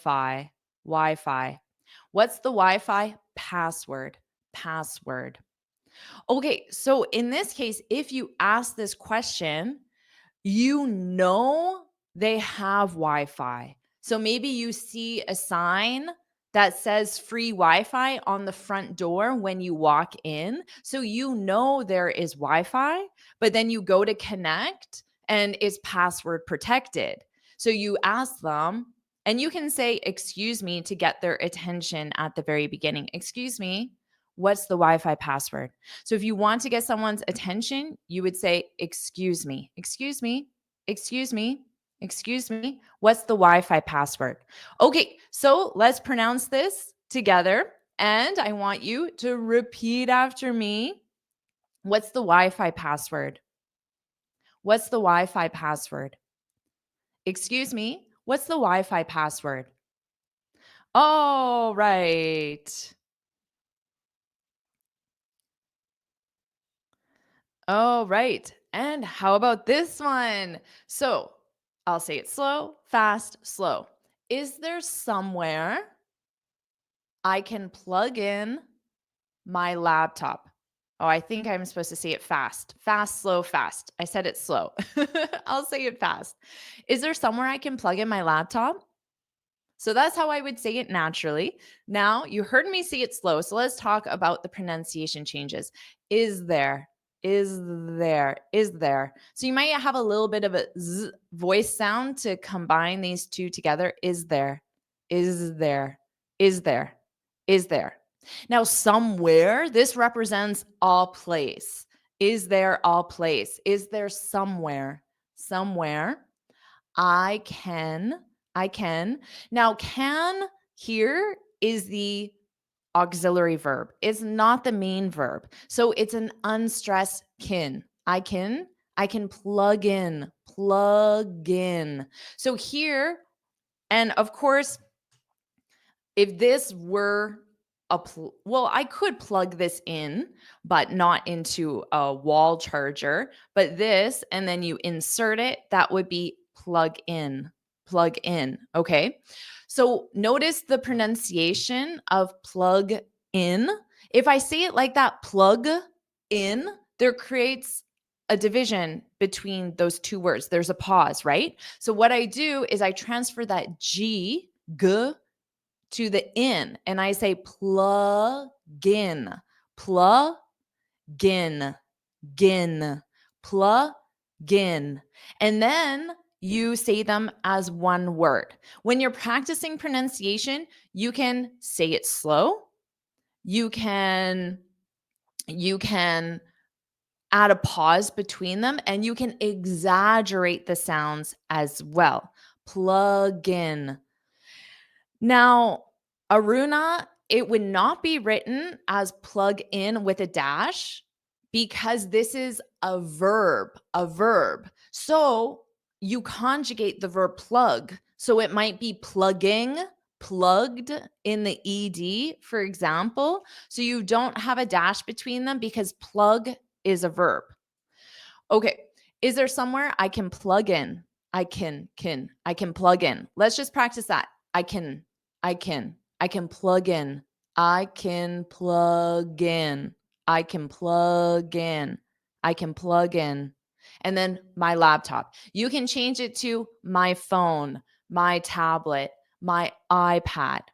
Alternatively, instead of plug in, you can say, is there somewhere I can charge? You can use the verb to charge, which is the same meaning, get electricity, to get power. So to charge or plug in, plug in. Okay, repeat after me. Plug in, plug in. All right. So let's do this fast. Are you ready? Is there somewhere I can plug in my laptop? Is there somewhere I can plug in my laptop? Is there somewhere I can plug in my laptop? All right. So here, notice in this question form, this is a question. And at the end, my intonation slightly rises because this is a yes or no question. If you're asking a yes or no question, then your intonation can rise at the end to show it's a question. So instead of laptop, where it comes down, is laptop. It just comes up slightly. So if you notice, I noticed as I was saying it, I noticed I did that. So I just want to explain why I did that because it's a yes or no question. Is there somewhere I can plug in my laptop? Okay, so this is something that you definitely will ask, most likely at a cafe, but you might do this even if you're shopping in a grocery store or you're in any store and you desperately need some power because your phone is about to die. Because remember, you can change laptop to phone or whatever device you have. All right. Our next one. Oh, so you go to use the restroom, which is what is called in a public place, but there's no toilet paper. There's no toilet paper. So notice how I began the statement with sorry. I'm not apologizing, okay? I'm using sorry to get the person's attention. So maybe first I asked, "Where are the restrooms? Where are the restrooms?" And then they say, "Oh, they're over there." So I go to the restrooms and I check. There's no toilet paper. So then I go back out, and to get the person's attention, I just say, "Sorry, but there's no toilet paper." And then they say, "Oh, okay, I'll be right there." Or they'll, help me. So definitely something you might want to say. And instead of sorry, you can use excuse me to get the person's attention. Or you don't need anything. If the person is looking directly at you, then you have their attention. So it just depends on the situation. Okay, sorry, but there's no toilet paper. There is no toilet paper. There is no toilet paper. Now, I'm using there because it's the situation. I'm not addressing it to the restroom or you. It's just the room. There's no toilet paper. So let's review this pronunciation change. Sorry, but is also used as an interrupting word. So to get someone's attention. Sorry, but. So really, but is also not needed. It's just commonly included just to introduce or to get someone's attention. Sorry, but now notice I don't pronounce that T on but. Now, you absolutely can pronounce it. It will create a pause. So, to smooth out that pronunciation, you can just say, but there's, but there's, but there's, there's, there's no, there's no, there's no toilet paper, toilet paper, toilet paper. Okay, so now I'll say it fast. Sorry, but there's no toilet paper. And my expression might be like, "Oh, I need help." So you can do that as well. Okay. All right. Yes, absolutely. At an airport, you can use any of these, the Wi-Fi, the charger, plug in your phone, toilet paper as well. Uh, the name of the object we use to charge the iPhone. Well, we just call it a charger. So this would be the charger. So if I'm packing I'd be like, don't forget to pack your charger. So this would be the charger. And then where you plug it in on the wall, we call that an outlet. An outlet. So on the wall, I wish I had one. So you see there's my light switch, but if that had the two plugs, that is called an outlet. An outlet. So you could say, is there an outlet? But it's more common to say, is there somewhere I can plug in or charge? So you're talking about the action, but you absolutely could say, is there an outlet? Is there an outlet? Now, some people also would just call it, is there a plug? Is there a plug? That's very just more casual, but the technical term would be outlet. So hopefully that answers your question. Great question. Okay, yes, definitely at restaurants for sure. Okay. Awesome job. Yeah, you could call it a socket as well. Yep, that works. Yep. But with a T, outlet, outlet. Okay. Oops. So with a T, outlet. Oh, right. One word. Yes, exactly. Exactly, Hidaki. Outlet. Out because it's a flap T. Outlet. And then lit has that, it's not let at the end, it's lit. Outlet. Outlet. Outlet. Outlet. Okay, awesome job, everyone. Now, our next group, plans with friends. Do you have any plans with your friends for this week or this weekend? Or what about last week, last weekend? Did you have any plans with your friends? Well, let's talk about that. And welcome, Sigrid from Sweden, living in Argentina. Welcome, welcome. Okay.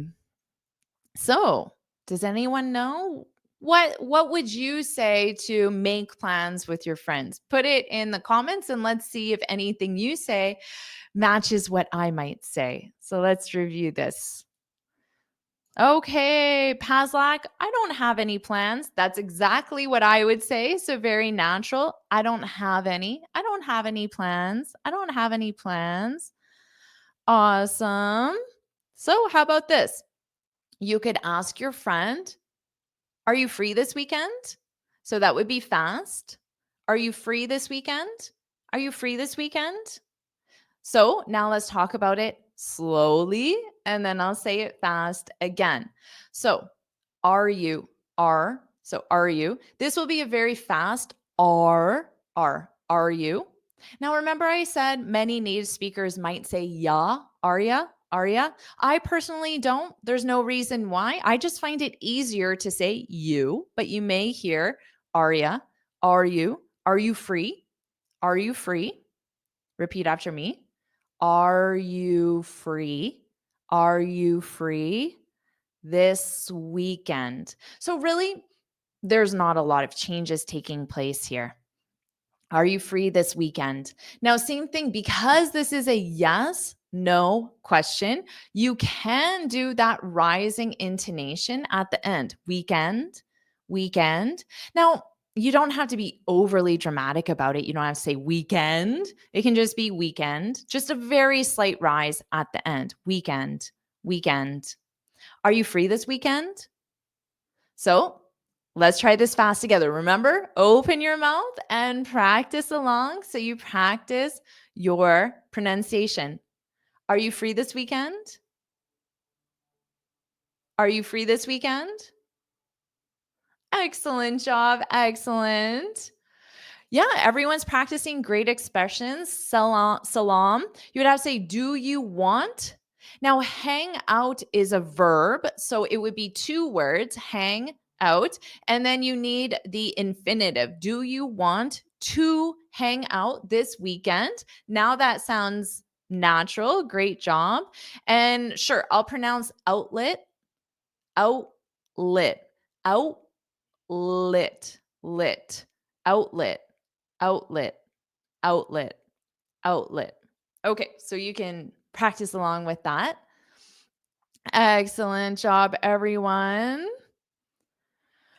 Okay, so how about this? Oh, this is a very common expression. So I would definitely text my friend and say, let's grab. Now, grab is an informal way of saying have. Let's have or get. Have or get. So grab is an informal way, but native speakers love using grab. It's very commonly used in American English. Let's grab. Now, coffee, dinner, drinks, lunch, brunch. So you would use this with food or meals. I wouldn't use it with let's grab a picnic, for example, because that's more of an event. So just for your main meals, breakfast, lunch, dinner, dessert, brunch, or a snack. So your main meals and then the additional meals, or drinks. So coffee, tea, or just drinks. Okay. So let's grab coffee. So for the grab, I just put my lips together, but I don't push it out because then that creates a pause. Let's grab. So then I have to create a pause, right? Let's grab coffee, coffee, coffee. So you have that long E sound, of course, but remember the syllable stress is on the first sound, coffee. And then you could have any time reference you want. Tomorrow, this afternoon, tonight at 7, after work, tomorrow morning, whatever time reference you want. So, why don't you try this? But what would you say? Would you say coffee? Would you say something different? And when do you want to have this? So try that in the comments. And then after you write it, make sure you pronounce it and say it out loud as well. Okay. So I will say it fast now. Let's grab coffee after work. Let's grab coffee after work. Let's grab coffee after work.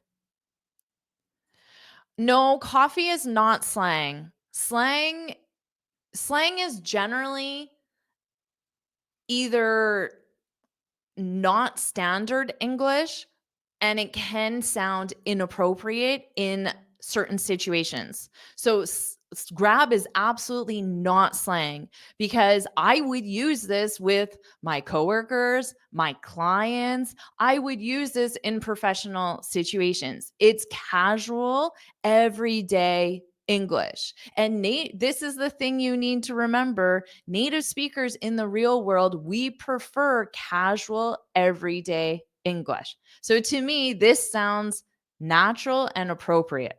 Okay. Ooh, Hidaki wants to grab nachos. Awesome. Let's grab nachos. Nachos. And you could say coffee. So you can say, let's grab coffee or let's grab a coffee. Either one, to me, I don't hear a difference, and I would use both of them interchangeably. No, I wouldn't say some coffee though. I would just say coffee without an article, or if I wanted an article, I would say a coffee. Now, maybe with a plural one, I might say, let's grab some drinks. Let's grab some drinks. I mean, you can say some. It's grammatically correct. I just don't think it's the most natural choice. I think just coffee or a coffee are the most common choices. All right. Ooh, let's grab ice cream. Absolutely. Yes, this is a great one. Wake up. Let's grab a bite to eat. So this is not being specific about the type of meal. Is it breakfast, lunch, dinner, dessert, brunch? I don't know. It's just food. So a bite to eat is a replacement for food. So let's review the pronunciation because this is a great one. A bite to eat. Now, for the infinitive, I would say to eat, a bite to eat, a bite to eat, a bite to eat. Let's grab a bite to eat. I feel hungry. Very nicely done. Excellent job, everyone. Okay, so this you should absolutely have in your vocabulary. You can use it in spoken English and you can use it in written English, text messages, uh, direct messages, DMs, anything like that. All right, how about this one? We need to catch up soon. I text this all the time to my friends. You can absolutely use these with your family as well. So friends, family, there's no difference. So we need to catch up soon. Now, because I have an exclamation point, I might add a little bit of enthusiasm to it. So I'll say it fast, slow, fast. We need to catch up soon. Now, we already talked about this. need to, need to, need to. So need to, need to. We need to catch up soon. So notice here, I'm actually really dropping the D sound, but I am pronouncing that T sound. So need to, because to catch would become to catch, to catch, to catch. We need to catch up soon. We need to catch up, catch up. Ah, are you familiar with the sauce ketchup? So, ketchup is what most people put on their hamburgers and they dip their french fries into it. Ketchup. So, the combination of catch and up becomes the word ketchup. Ketchup. Okay. Now, just make sure you add the need to. We need to catch up soon. We need to catch up soon. We need to catch up soon. Now I will say it fast. Yeah, exactly. But just change to ta. But this is interesting creative in because grammatically you could say ketchup because ketchup also is a noun. So to catch up is the verb, but catch up is the noun form. So it's viewing it as a thing. So if you say catch up, that sounds like the noun form, but to catch up is the verb form. So you can absolutely say that. All right, everyone, we need to catch up soon. We need to catch up soon. It's been too long. Let's grab coffee after work. So you could have let's grab coffee after work. We need to catch up. But then I probably wouldn't add the soon because I just offered after work. So you can absolutely combine those together. All right. Yeah. So you can absolutely say needa, but that would be if it's catch up. So if you're using the article catch up. So in my last example, it was if you were here, Trung, it was a receipt. Do you need a? Do you need a? Do you need a receipt? So that would be need a when it's a noun form and it's the article but here, because it's to catch up, it's the verb form. So you need to hear that too, because that's part of the infinitive. So the to would be reduced to to catch up, to catch up. So that's why it's need ta instead of needa. Very good question. I'm glad you said that. Okay, we need to catch up soon. It's been too long. So you can add that on. All right. How about this one?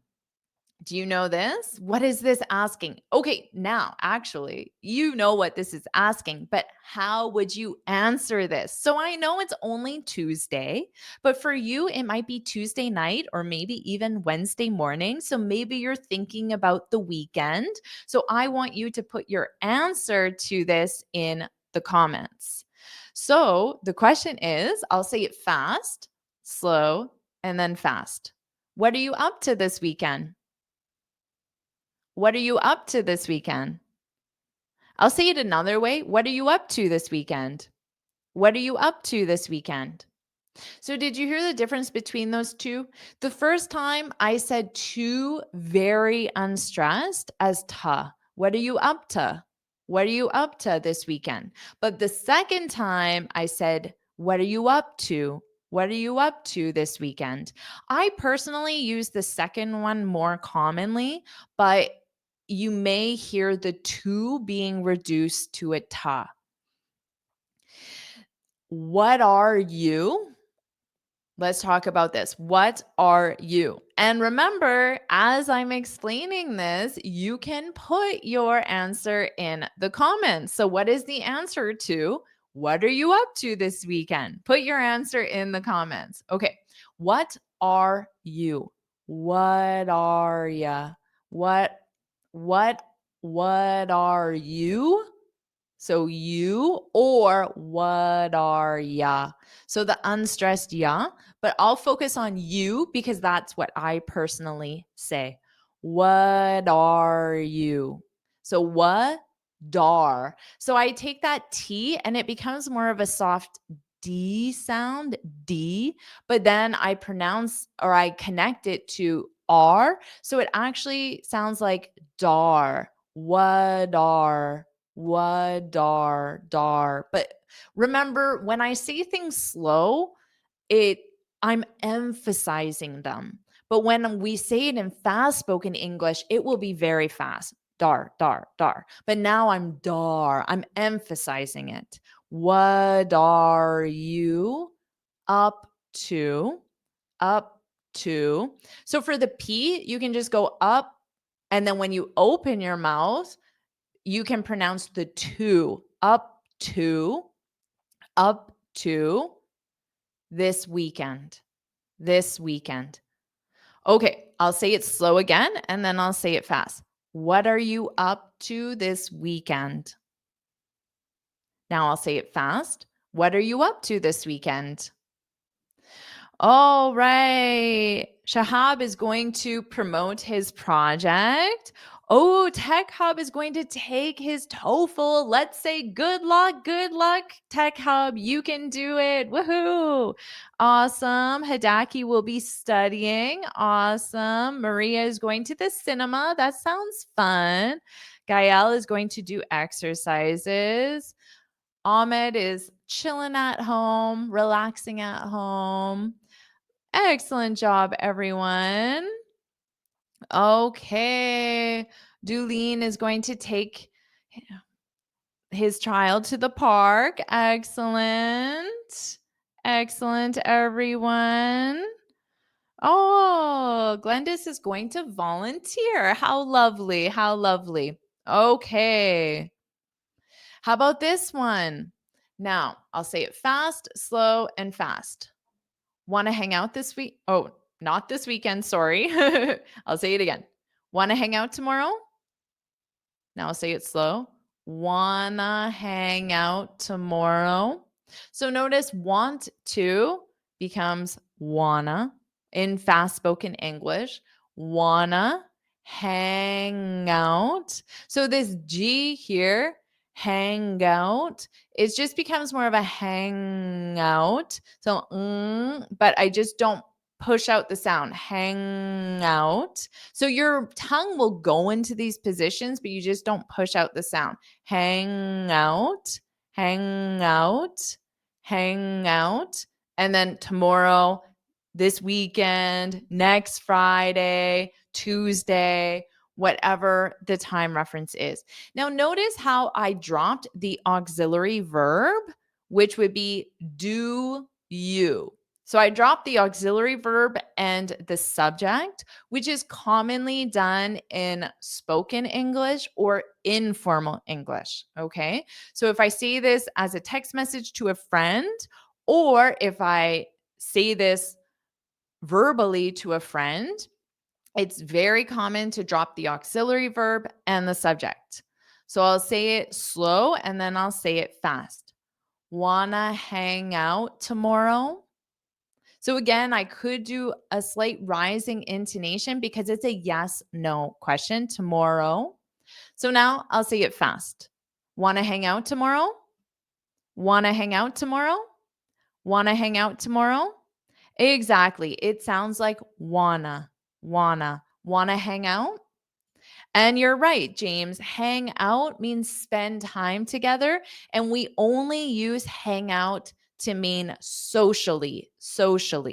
So you don't spend time discussing a business project, for example, because that isn't socially.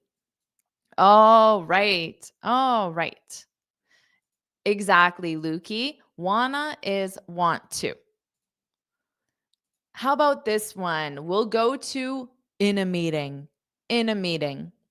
So, what can you say in a meeting? How about this one? I'll say it fast, slow, and then fast. We're not gonna, we're not gonna, we're not gonna make the deadline. Ooh, do you know what make the deadline? Here, make is an alternative to saying meet the deadline. So if you meet, it means you accomplish, you achieve it. We're not gonna make the deadline. We're not gonna make the deadline. Now I'll say it slow. Were. So this we are is a very unstressed were. Were. We're not. We're not. So I don't push out that T on not. We're not. So I put my tongue in the position. I just don't push it out. We're not. We're not. Gonna, going to becomes gonna in spoken English or informal English for text messages, direct messages. We're not gonna. We're not gonna. So let's do that slowly. We're not gonna. We're not gonna. We're not gonna make the deadline. So make the deadline. Make the deadline. Okay, so now I will say it fast. We're not going to make the deadline. Repeat after me. We're not going to make the deadline. Yes, exactly. To make is another way of saying meet the deadline. Meet the deadline. And yes, this means you fail to achieve the deadline. So the something amazing in this case is just a deadline. I don't know if that's amazing. So just fail to achieve something. It doesn't have to necessarily be amazing. Okay. Yeah, and the opposite would be I think we're going to make it. I think we're going to make it on time or you could say I think we're going to make the deadline. I think we're going to make the deadline. I think we're going to make it. You can just say make it if the context is obvious that you're talking about a deadline. Oh, right. How about this one? Ooh. I'll say it fast, slow, and then fast. Did you request an extension? So now I'll say it slow. Did you request an extension?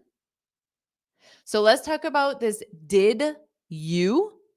Now, this DJ sound combined, or sorry, DY combined is a J. So did you? Did you? That's why you hear that J sound because DY phonetically creates J. So did you? Did you? Now, again, remember I said many native speakers will say did ya instead of you, ya, did ya? Did you? Did you? So repeat after me and make sure you get that j. Did you? Did you? Now, request, the syllable stress is on west. So this RE is unstressed. Request, request, an extension. So the article an will be pronounced with the word an extension. So it's like you're putting an N sound in front of extension, an extension, an extension, extension. So it's da, extension. The syllable stress is in the middle, extension. Did you request an extension? Now, this is a yes, no question. So your rising intonation. Did you request an extension? I'll say it slow and then fast. Did you request an extension? Okay. Now I'll say it fast. Did you request an extension? Now, an extension means that you want additional time to complete the project. So the verb is to extend, which means to make longer. And you're saying you want the timeline, the deadline to be longer. So you want additional time. Very nice. Very nice. Exactly. Extension to get more time. So more time. And Sahar answered and said, the deadline has been extended. So the verb, this extension is the noun form. You can identify nouns versus verbs because nouns take articles and verbs are conjugated or have the infinitive. But here you have an article, so you know it's a noun. The verb is extend. Extend. So you would put that in the participle form. The deadline has been extended until next Friday. Excellent answer to that. Okay. Now, our next one. How about this one? So, what does boil down mean? Who knows? Put it in the comments. And I'll say it fast, slow, and fast. We need to boil down the recommendations. We need to boil down the recommendations. Now I'll say it slow. We need to. So here we have to boil down. And now we have need. So when you have need plus an infinitive, so to is going to be need ta. Need ta. Remember, ni ta. The D is not pronounced. We need to. We need to boil down the recommendations. Recommendations. It's a long word. Recommendations. 5 syllables. That's a lot of syllables for English. Yeah, and boil down, Paslak, you're correct. It means to condense and to condense to the most important or the main. Exactly, Hidaki, to reduce or to condense. So if there are 30 recommendations, but 3 are extremely important, well, then you can take those 30 and condense them, reduce them to 3, the most important 3. And those are the main things you want someone to remember. Okay, so that's what boil down, reduce, condense to the most important or main points. All right, so that answers your question, Mandeep. Okay. Yes, boil down is a phrasal verb. Exactly. So now I'll say it fast and you can repeat after me. We need to boil down the recommendations. We need to boil down the recommendations. Excellent job, everyone. Very nicely done. Okay. How about this one? What does this mean?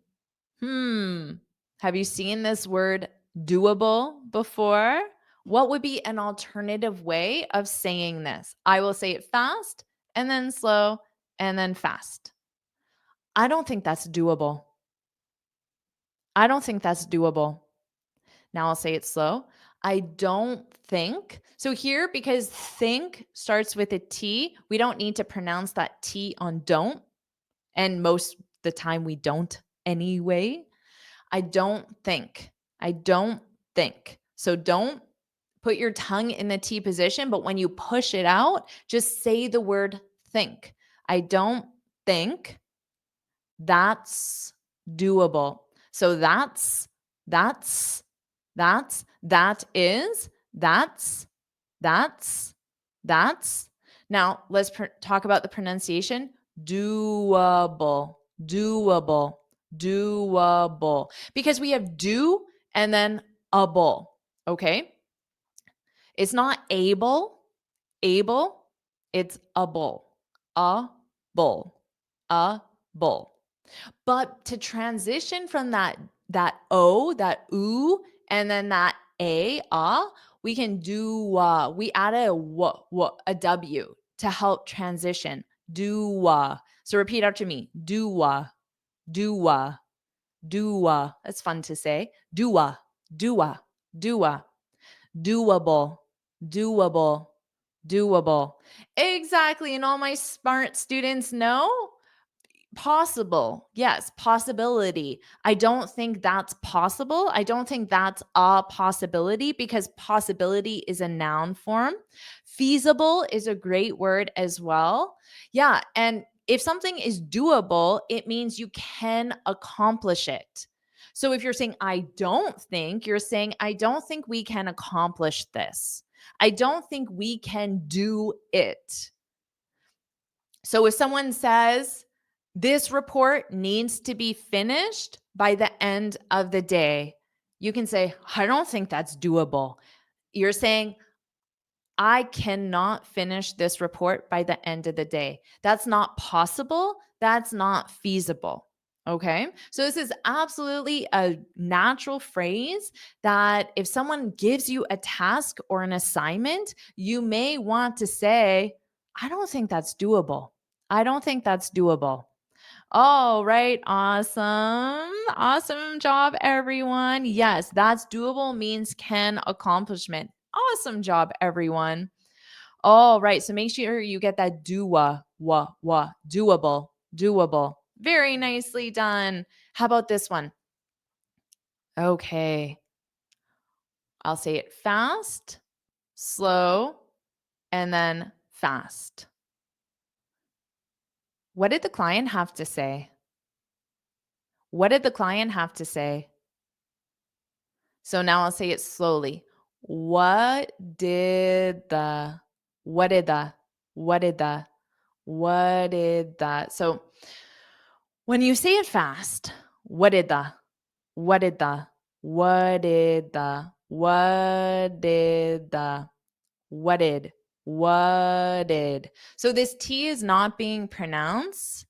What did, what did, what did. So just say what did.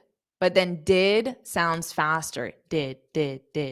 What did, what did, what did. Repeat after me. What did the client, what did the client, what did the. So what did the, those three words sound quite fast. So let's review that. Repeat after me. What did the, what did the, what did the, what did the, what did the, what did the client. Now remember what we do with the to say, with the to in the infinitive.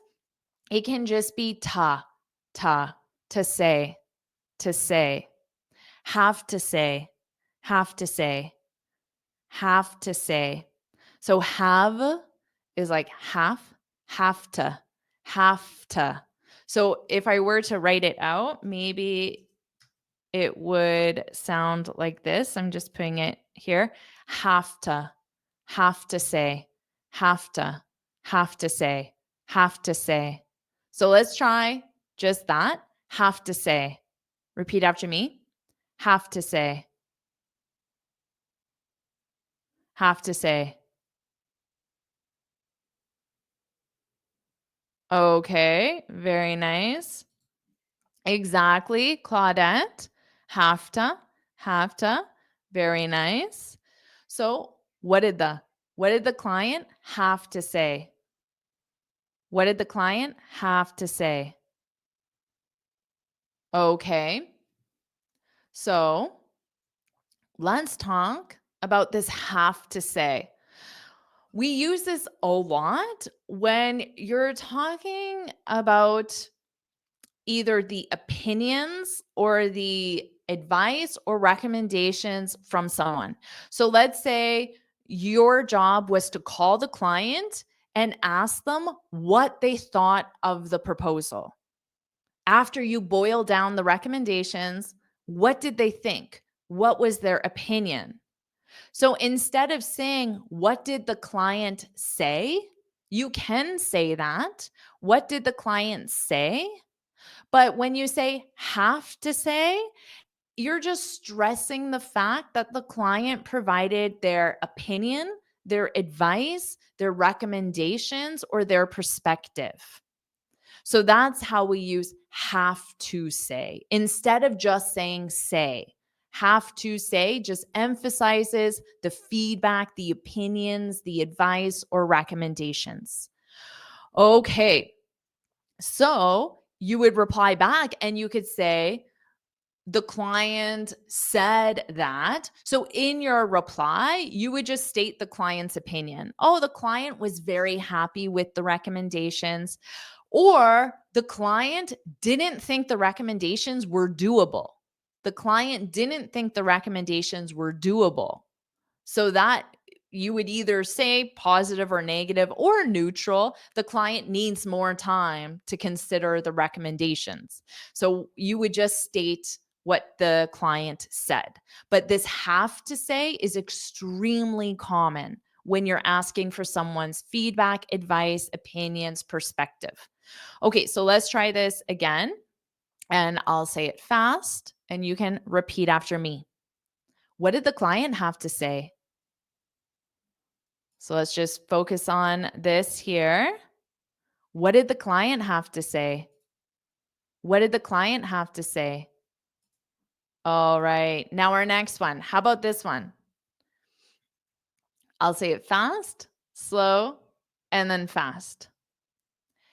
Is it a done deal? Is it a done deal? Now I'll say it slow. Is it a done deal? Is it a done deal? Is it a done deal? So let's talk about this. Is it a? Is it a? Is it a? Is it the? Okay. So we need to go from this S to this IT. We need like a voiced Z. Is it? I. So like zit. Zit is another way of saying pimple. It's an informal way of referring to a pimple. If you're familiar with that word, then that is the sound. Is it? Is it? Is it? And then is it a? Is it? Is it a? So then what I would do, instead of that that strong T in it, zit, I would pronounce it more like a D. Is it a? Is it a? Is it the? Is it a? So if I had to write it out, maybe you'd be like this. Is it a? Is it a? Is it a? Repeat after me. Is it a? Is it a? Is it a? So that's those three words. Is it a? Repeat after me. Is it a? Is it a? Is it a? Okay. And then done deal. There's really nothing changing there. Done deal. Done deal. Undeal. So you would still pronounce that N fully. Un, un, un, undeal, undeal, undeal, done deal. Okay, so I'll say it slow again. Is it a done deal? And what does this mean? A done deal? Yes, thank you, Claudette. This a done deal. So this is a noun. It's a something. So that's why you have the article. The article a tells you it's a something. So a done deal. So when you're saying the meaning of something, make sure you include the articles or the infinitives if it's a verb, because that's really important, because you need to remember not just done deal, it's a done deal. So that's an agreement. Yes, that has been finalized. So let's say you were to call the client and ask them to sign the agreement. Now, after they sign or after they give you their credit card information, it's finalized, right? So, if by asking, is it a done deal? I'm asking, did the client sign? Did the client give you their credit card information? Because that is generally how things become finalized in terms of business arrangements. There's either an exchange of money or there is a signature on a piece of paper. Okay, so in a business context, that's what it would mean. Awesome job shadowing me. Now let's do something different to practice your speaking skills. You're going to see a keyword and an image, and you need to open your mouth and create a grammatically correct sentence. Are you ready? Here we have an image and there's a keyword. Now, the keyword tells you what verb tense you need. And you can be creative and think of different examples using what you see in this image here. So we have a woman, an adorable puppy or dog. It looks a little bit older. You can look in the background as well. And then you can take the information since this morning and then ask yourself, what verb tense do I need? So feel free, form your sentence in the comments. And for all my students watching live, hello, Luis, welcome, Stefania, Beat Bob, Horatio, Barbara, Dudane, Stefania. I think I said Stefania already. Rita, Hadaki, welcome everyone. Saidul from Bangladesh, welcome. Okay, so form your sentence. And for all my students watching the replay, you still need to practice and participate as well. We have since this morning. So we could form a sentence using the woman. The woman, since this morning. What verb tense do we need?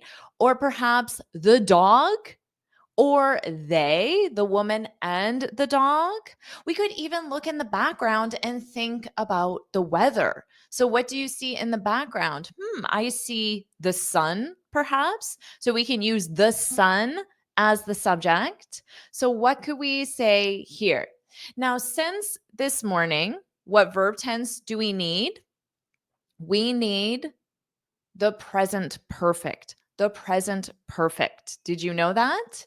So I could say perhaps the woman has been cuddling, that could be what she's doing right now, cuddling the dog since this woman, since this morning, not this woman, since this morning.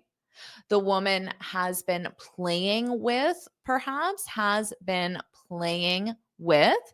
So notice I'm using the present perfect continuous. So for an action that has a continuation, you can also use the present perfect continuous. The woman has been cuddling, present perfect continuous. The woman has been playing. Now you play with, that is the preposition you need. So you play with someone or something.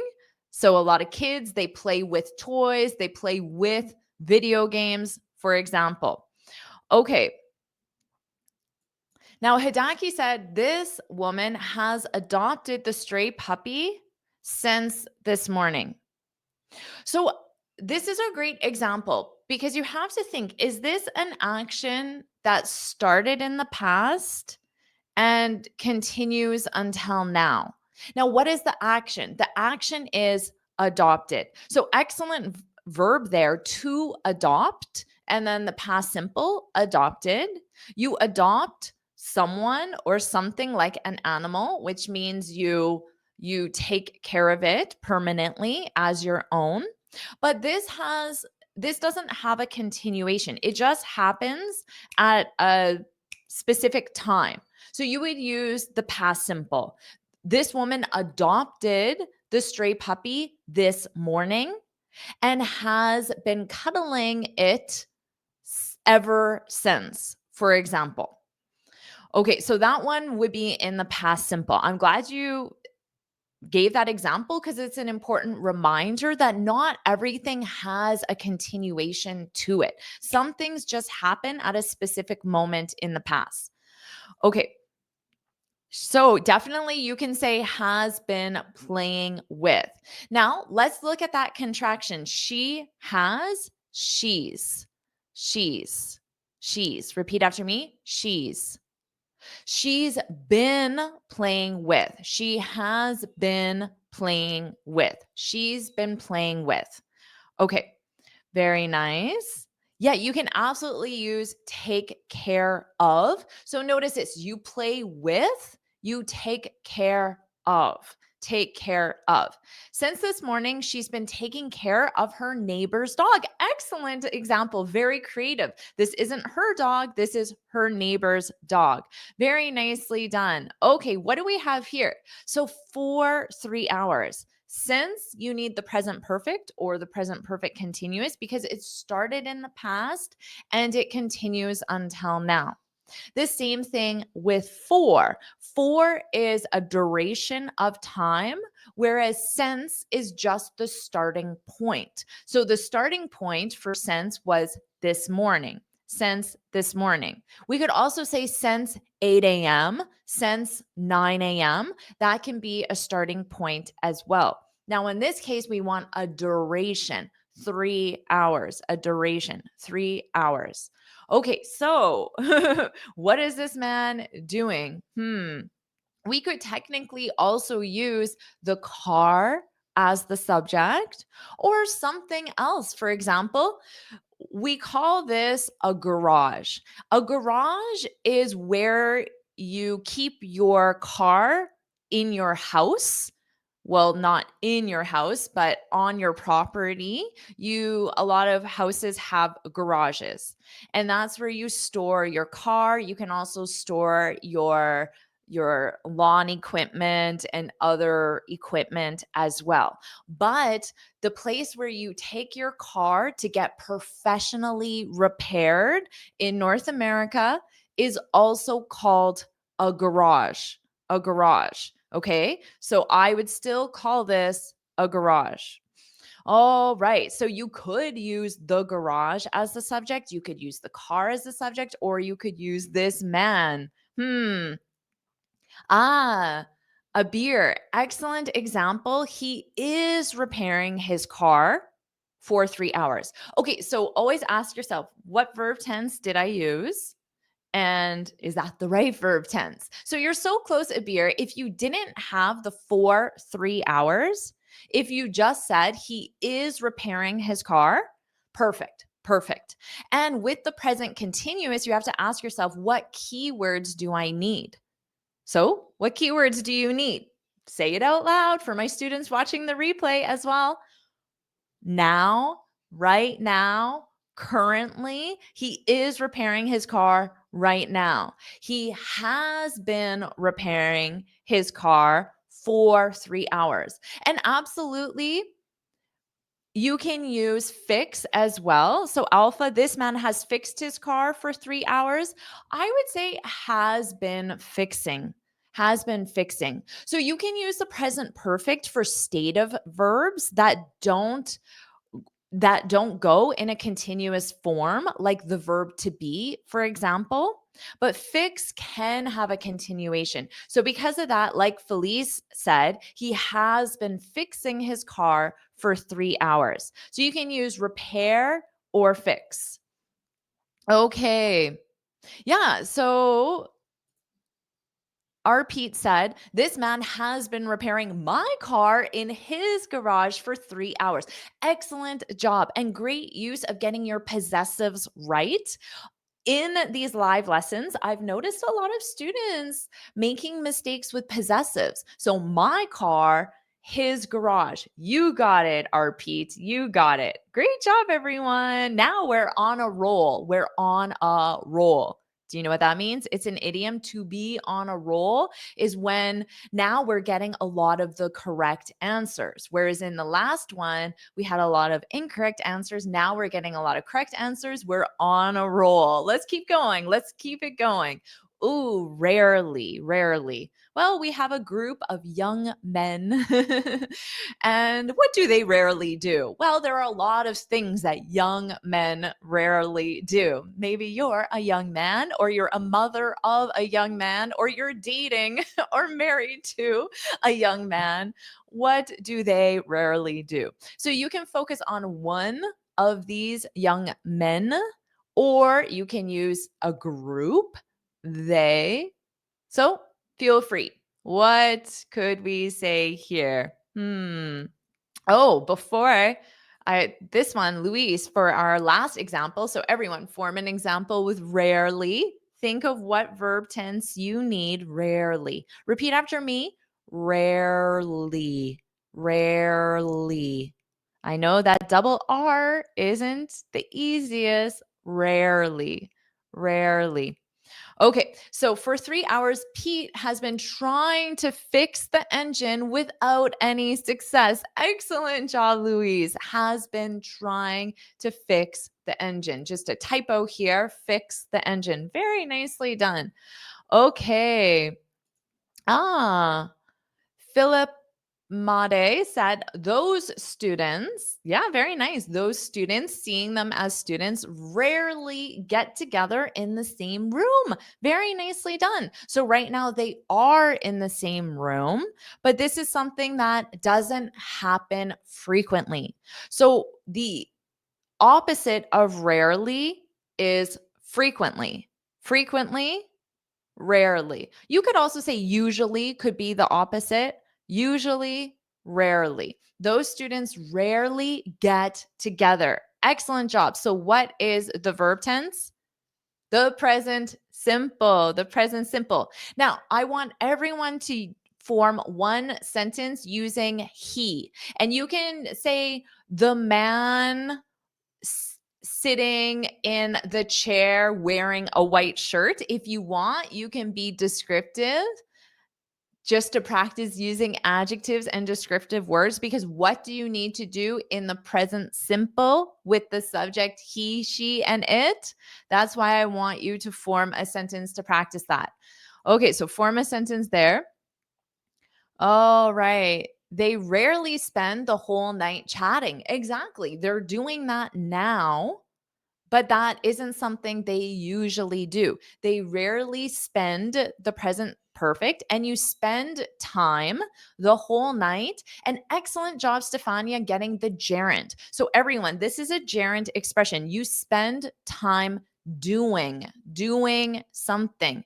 They rarely spend the whole night chatting, but tonight they are. Tonight they are. So notice how you can combine a different verb tense. I can change it to the present continuous because they are chatting now. Very nice. Okay. I rarely eat breakfast. Exactly. I rarely eat breakfast. This isn't part of your regular daily routine. Excellent job. This is what I was expecting for a group of young men. They rarely clean their room. Exactly, exactly. They rarely clean their room. And the young people rarely do the homework. Exactly, exactly. You can have the homework possessive to them, their homework, but you can grammatically, you can also say the homework. Ah, here we go. We have a descriptive. The second guy from left to right. Okay, left to right. It might be opposite for you, but I am going left to right, but you probably see right to left. From left to right. Okay, I see him. Rarely takes a look at his phone. So excellent descriptive, Holstein, but you need to have the present simple, and you had the present continuous. So for the present continuous, you could say right now. The second guy from left to right is taking a look at his phone right now, for example, or isn't, because if we want to do it in the negative, isn't. Okay. Okay, same thing here, Jesus. You need the present simple. He rarely, what do we need? He rarely, everyone say it out loud. He rarely goes to the gym, to the gym. But excellent job getting to the gym. He rarely goes to the gym. Very nice. Okay. The man who's sitting in the chair, exactly, rarely hangs out with them. Excellent job. So to hang out with someone, excellent sentence structure. To hang out with someone means to spend time with someone socially. Socially. Very nicely done. And exactly, everyone has goes. Exactly. Very nice. Okay. So same to you, Donna. again, it's very important that you look at your keyword and ask yourself what verb tense you need. So you need the present simple. These students rarely play soccer. Rarely play soccer. All right. Excellent job, everyone. Let's like this lesson before we continue on. Make sure you like this lesson. Subscribe so you're notified every time I go live, and put yes, yes, yes, yes, yes, yes. If you're enjoying this lesson, put yes, yes, yes in the comments. Okay. And are you enjoying this lesson? Are you learning a lot? I hope you are. I hope you are. Woohoo! Giordane likes this lesson. Hidaki, Christoph, Hanno. Awesome. Thank you so much, everyone. I appreciate your support, Alpha. Woohoo! Yay! I'm glad. I'm glad. Dong. Woohoo! Thank you, everyone. I appreciate that. And make sure, please, like this lesson and subscribe as well. Okay, everyone. Oh, let's change it here. All afternoon.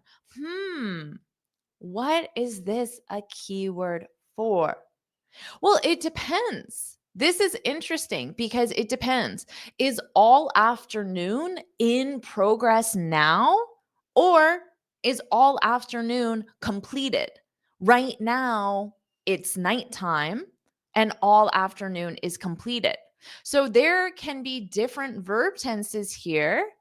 It depends if you view this as an in progress action or a completed action. Okay. So think, and if you practice with one, practice with the other as well. Now, Philippe Made, this couple has been arguing all afternoon. Ooh, exactly. All afternoon. So Philippe Made sees this as an in progress action. The afternoon is in progress. And this action, it started in the past and it continues until now. And the afternoon is still in progress. An excellent job conjugating your verb with the subject. This couple, this is conjugated as he, she, it. So it's it in third person singular. It, this couple, has been arguing all afternoon. Very nice. Yeah, so we don't want those, we want this. If it was those couples, there would be two groups. So there would be these two people and another group of two people, and then those two couples would be plural. Okay, excellent job, everyone. Yeah, thank you, Glendis. Let's go. We need more likes, everyone. Thank you for saying that. That's so sweet of you. I appreciate that. Okay.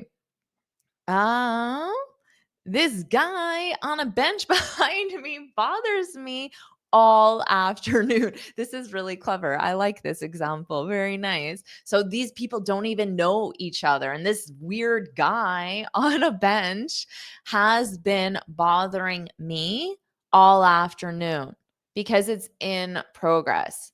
So bothers is in the present simple, but that's a routine action. So we don't want that here. Okay, now what's the other one if you viewed it as a completed action?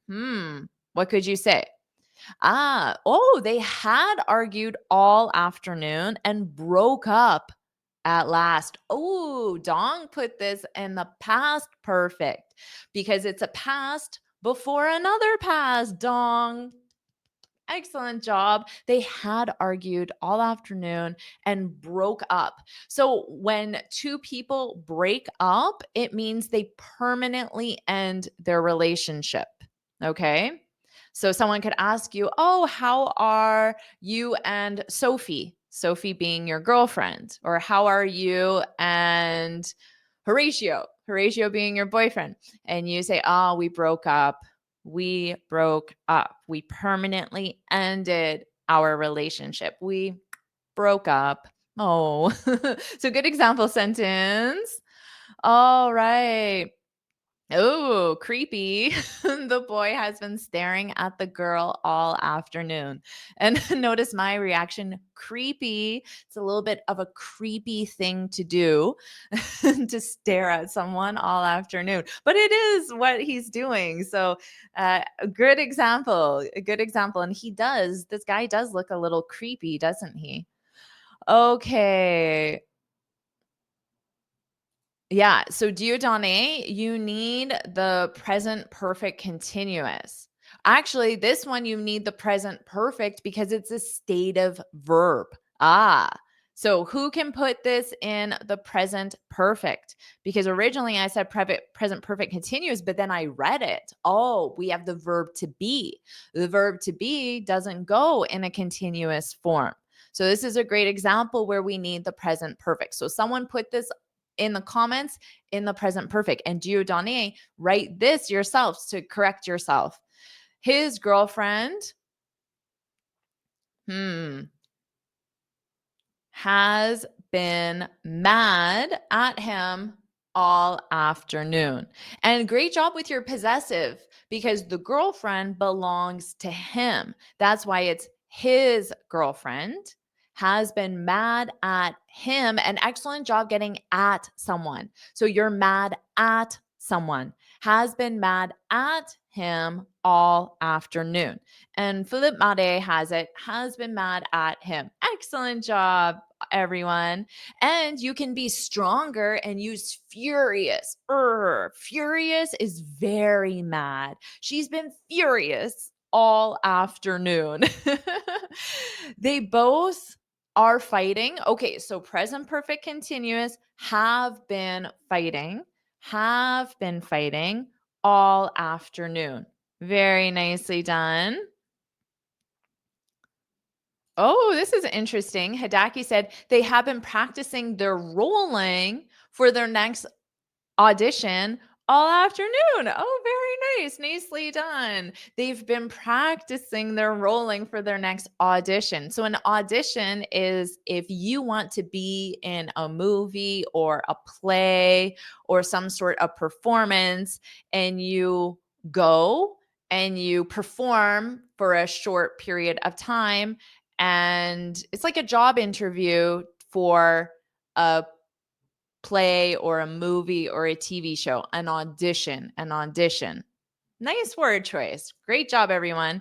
Okay, what do we have here? After the game. After the game. All right. So what do we need here? After the game. So what verb tense do you need? Put it in the comments. Put an example in the comments. So here you could focus on they. It looks like there are two different teams because we have a red team and a blue team. So you could use the red team, which would be conjugated as it. It's a collective noun, it. Or you could use the blue team, again, it, or you could use they, or you could use the man kicking the ball, the man in the red jersey. We call that when you wear a shirt for a sports team, we call that a jersey, a jersey. So these are jerseys. They're t-shirts to represent a specific sports team, a jersey, a jersey. Okay. The red team won after the game. Very nice. Maybe I would just say the red team won the game, the game. But you could say the red team won. I would say just the red team won or the red team won the game. Okay, so notice the pronunciation, of course, is the same as one, one, one. All right. Hello, Anila. Hello to you. Leave an example. And also, everyone, you should be practicing out loud. You can open your mouth and speak. Right now, I am practicing my speaking, but I don't need to practice my English speaking. I'm pretty good at it. Wouldn't you agree? You might need to practice your speaking. So I hope I'm not the only one practicing my speaking. You need to open your mouth and speak as well. And maybe if you are in a public place, you can just open your mouth but not say the words. Just So you can say it but not vocalize it, or you can watch this lesson again at home. But even opening your mouth and not even vocalizing it, but forming the sentence, it's still practicing everything. Okay. Rita said, after the game, they celebrated woohoo the victory by drinking beer in a pub. Exactly, exactly. You I have been waiting for your show all afternoon. Yeah, from the last one. Exactly. Very nice. Okay. Excellent job. They took a shower, and you can use the verb take or have. They took a shower, they had a shower after the game. Exactly. Okay, very nicely done, everyone.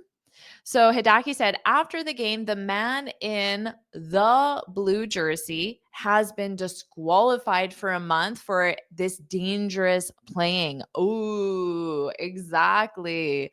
Exactly. Disqualified. So he's no longer allowed to play, but for a period of time for a month. Ooh, very nice example. Okay. Next week. So, of course, we know what verb tense to use for this one.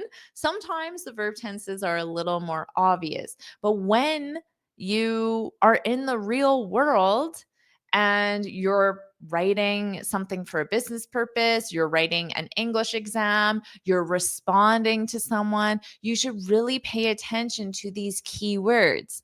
In a job interview, if they use a certain keyword like next week, you already know what grammar you need. You already know what verb tense you need.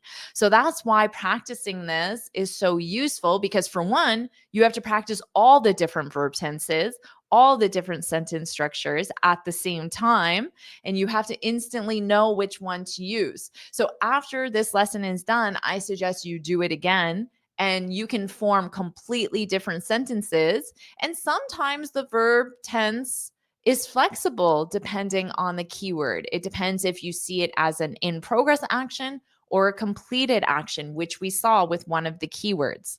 Okay, what could we say here? Next week, Holstein said next week will be her first public art exhibition. So she is in a rush to complete all paintings. Really nicely said. And notice you can absolutely use one verb tense and then have another part of a sentence that uses a different verb tense as well. So here you made a statement just using the verb to be. She is in a rush. She is in a rush. Very nicely done. Excellent job. Okay. Lingwaji said, I'll have finished my thesis by next week. Oh, very nice. Very nice. I will have finished. I will have finished my thesis by next week. Really nicely done. So, talking about a completed action at a time in the future. Very nicely done. Okay, or you can put it just in the future simple. Next week, we'll have Christmas dinner. Exactly. Wow, it's so soon. Next week. Can you believe it? Okay. I'm going to participate in your live next week. Yes, exactly. Next week, I will have a live. I was wondering if it was on Christmas, but I will have a live. It will be on Christmas Eve, a Christmas Eve live. How nice will that be? Okay. Next week, I will have finished my painting. My painting. Yeah, very nice. So just my painting. Very nicely done. Okay, I love this one because we have to be supposed to. So notice the pronunciation here, everyone. Supposed to. So you don't pronounce that ed. Supposed to. So you go from the s to the t of to. Supposed to. Supposed to. Everyone repeat after me. Supposed to. The artist is supposed to, because you need to be supposed to, and then the base verb. Okay, so excellent job. The artist, he, she, it. So third person singular. The artist is supposed to finish her painting next week. Wow, think of how much you've practiced your English speaking skills today. Now, I have a special bonus for you. I'm sure you want to speak quickly and spontaneously without translating in your head. Let me help you do that now. I'll share 4 tips to help you see real results this week. Number 1, think during everyday activities. Think of all the things that you do in your everyday life that either are very routine, don't require a lot of conscious thought, or are pretty boring. For me, it would be getting showered in the morning, doing my makeup, doing my hair, and for a lot of people, it might be commuting to work. And then think of all the chores you do, doing the dishes, making your bed, all those various things that don't require conscious thought. Well, why don't you use that time to think in English? Now, you might be saying or thinking in your native language, perhaps, well, Jennifer, what should I think about? What can I think about? And here's the best part. In order to practice thinking in English, you just need to make very simple statements, very simple observations. You don't need to make it overly complex. You don't need to focus on certain grammar structures or vocabulary. Just look around and observe the room you're in and make a simple statement. Let's say you're brushing your teeth. As you go through that process, now remember, you don't have to say this out loud. You can simply think in your head, but think in English. As you pick up the toothpaste, think about that. I'm picking up the toothpaste. I'm taking off the cap. I'm putting toothpaste on my toothbrush. My toothbrush is very old. I should buy a new toothbrush. The toothpaste smells minty. I never noticed the color of the toothpaste before. Now think of how boring this conversation is. In your everyday life, you would never talk so much about toothpaste, your toothbrush, or brushing your teeth, right? But you are doing this in your head to practice thinking in English. And that's just one very simple thing that you do every day, 2 times a day, maybe 3 or more times a day. Think of all the other things and how you can simply make observations about that situation or about what you see around you, and you're going to make those observations in your head in English. As a tip, you can start with simple statements. My toothbrush is old, and then take that statement and try to make it more complex. Can you change the verb tense? Can you ask a question? Can you add an adjective? So you can purposely think of ways to make it more complex as an additional exercise, but start simple and then add on. So if you're committed to trying this exercise, put toothpaste in the comments. Why not? Number 2, speak out loud. When you think in your head, that is very beneficial to train your brain to start thinking in English, to start processing sentence structure, grammar, vocabulary in English. But thinking something in your head is not the same as opening your mouth and saying the words. Once you open your mouth and say the words, it's a different activity. You're practicing your speaking skills. Now, you might be thinking to yourself, well, Jennifer, of course I want to speak. This is the one thing I want to do in English, but I don't have anyone to speak with. I live in a country where there are no native speakers. That's okay, because there are easy ways that you can practice speaking on your own.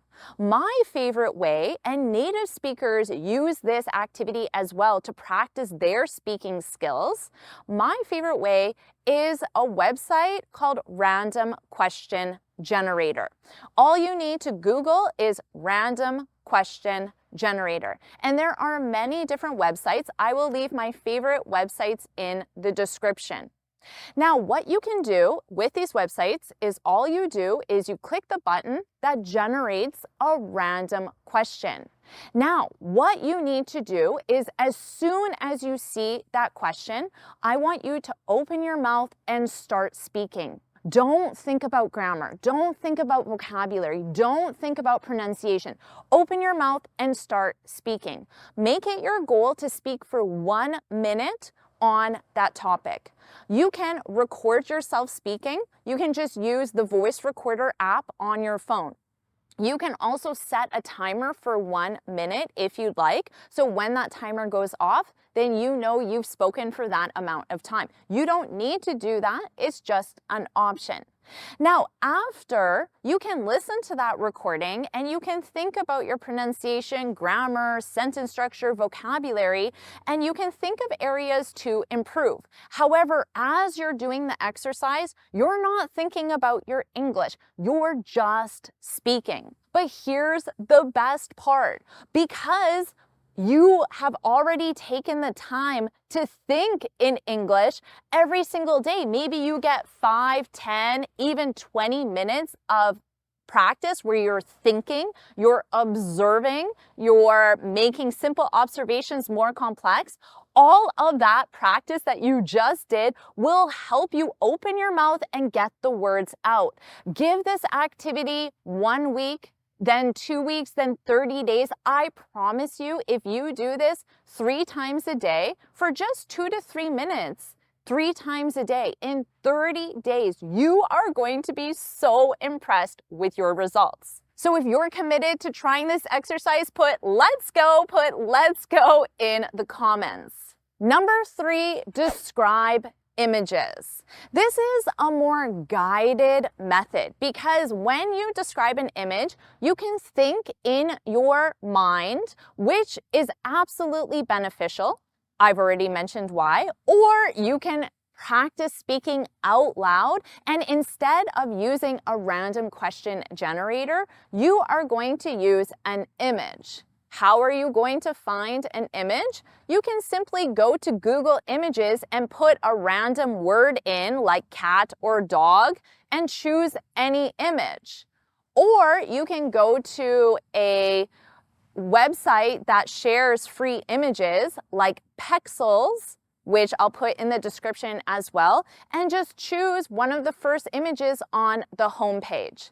This is an exercise that I do with my students, and they absolutely love it. And the conversations that we have, the examples that they share are so interesting as well. Now, this is an activity that I do with my students for free on YouTube, so make sure you subscribe so you know the next time that I'm hosting a speaking class. So here's an image that I used in my last speaking class, and the students shared such interesting examples. Now, all you have to do is describe this image. You can make observations about how the people look, their clothing, the background, or you can make statements about what they're doing. So in this image, you might say the man wearing an orange shirt is kneeling.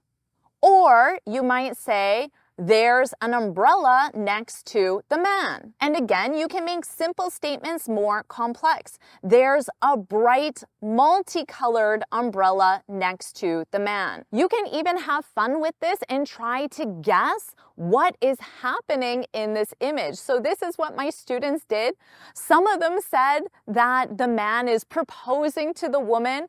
Other people had funny things like the woman is helping the man because he fell. So it was really interesting, the different observations that students made. So you can take any image and use this to both speak in your head, maybe on the way to work. If you're on the bus or train, you can do this activity in your head, think in your head, or you can practice speaking out loud. So are you going to practice this activity? If you are, put I'm committed, because I want to know that you're committed to practicing this activity.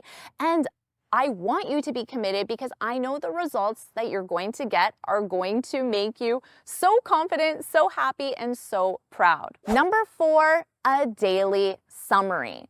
Now, this is an activity that you should start doing regardless because Preparing a daily summary is a great way to reflect on the day and ask yourself, what areas am I very proud of?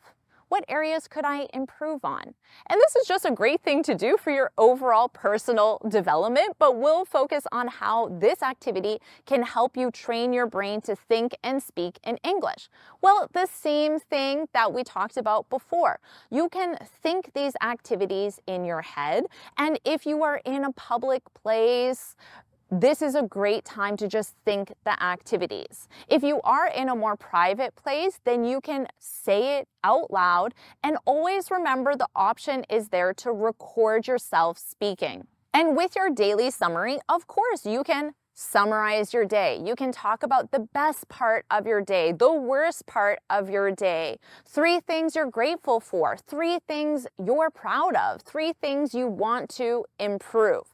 And the best part is you don't need to summarize your whole day, so you don't need to do this at night. Maybe your nights are very busy getting your kids ready for school or preparing for work the next day. So you could do this activity every day at noon, at lunchtime, and you can summarize your morning. So the daily summary doesn't have to be your entire day. You could summarize your morning.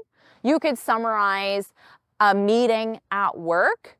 You could summarize your evening, or you can do this multiple times a day. So you could summarize your morning and then summarize your evening. So you have the opportunity to do this twice a day. Whatever works best for you, the more you practice, the faster you'll get results. I have 2 bonus tips for you. Bonus tip number 1, surround yourself in English as much as you can.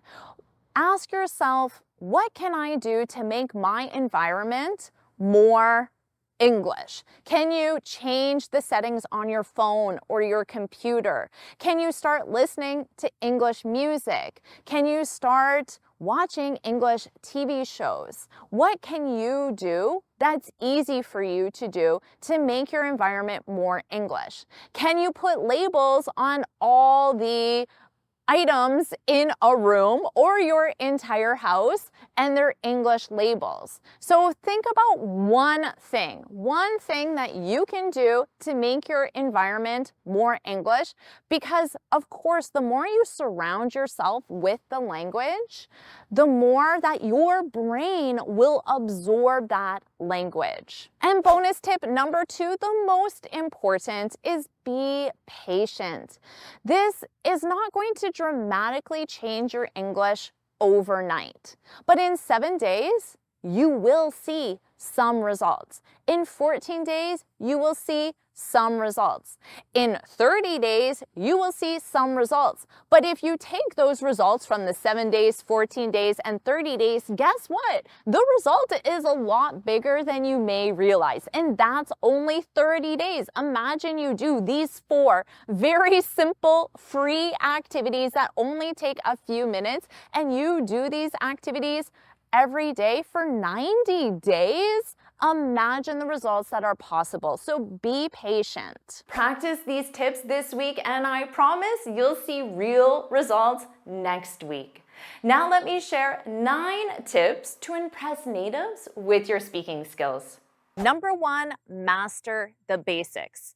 It certainly will not impress anyone, not native speakers, not your teacher, not other students, if you say, I go store now. I'm sure you know that the correct way is to say, I'm going to the store now.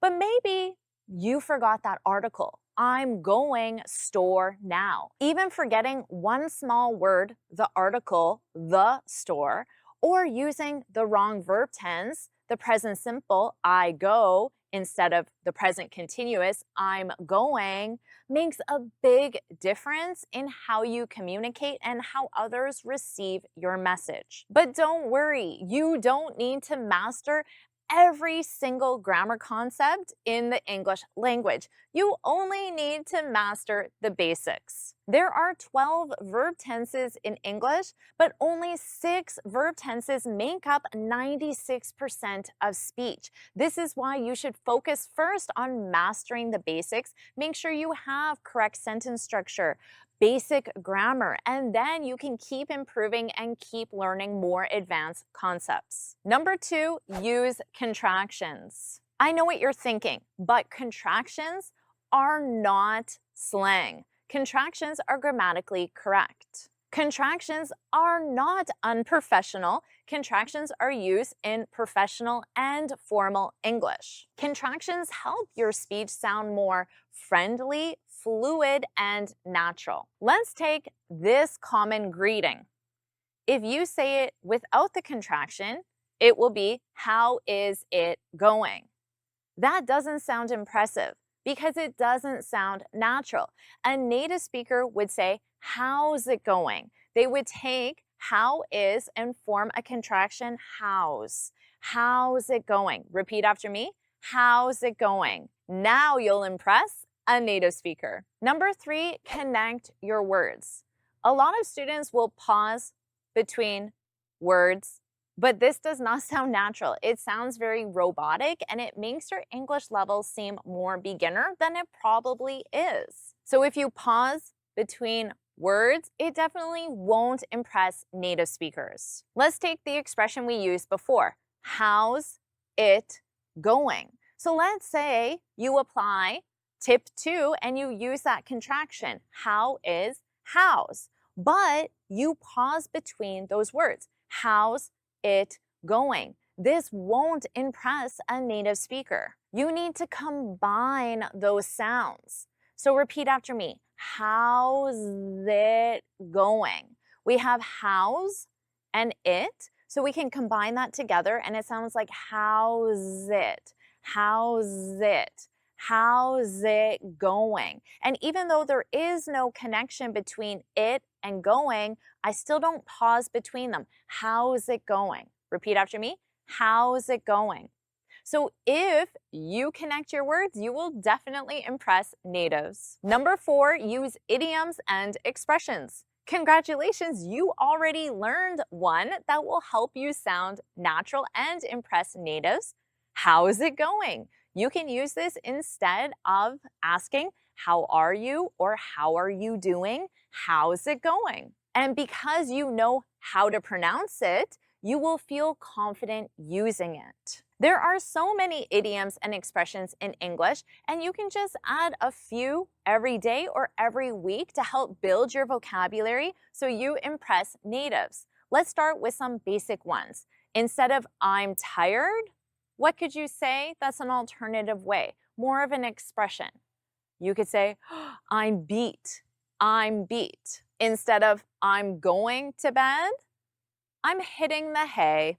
Or instead of "You did a great job," "You rocked it." Most of my students already use this one because I use it with my students almost every video. You rocked it. You did a great job. So if you think I'm doing a great job with this video, why don't you show your encouragement, show your support, and put rocked it in the comments to practice this so you remember it so the next time you can use it with natives to impress. And if you don't like that expression, find a different one. You can say "You rocked it," "You killed it," "You crushed it," "You nailed it." All of those are commonly used and will impress natives. Number 5, use phrasal verbs. Phrasal verbs are not slang. Phrasal verbs are grammatically correct. Phrasal verbs are not unprofessional. Phrasal verbs are professional, friendly, and natural. And sometimes there is no other way to communicate an idea. Sometimes you must use a phrasal verb to correctly and naturally communicate this idea. Let's take a look at this image. What are the people doing? Maybe you could say they're leaving the bus. That is a direct translation. They're exiting the bus. Again, a direct translation. They're getting off the bus.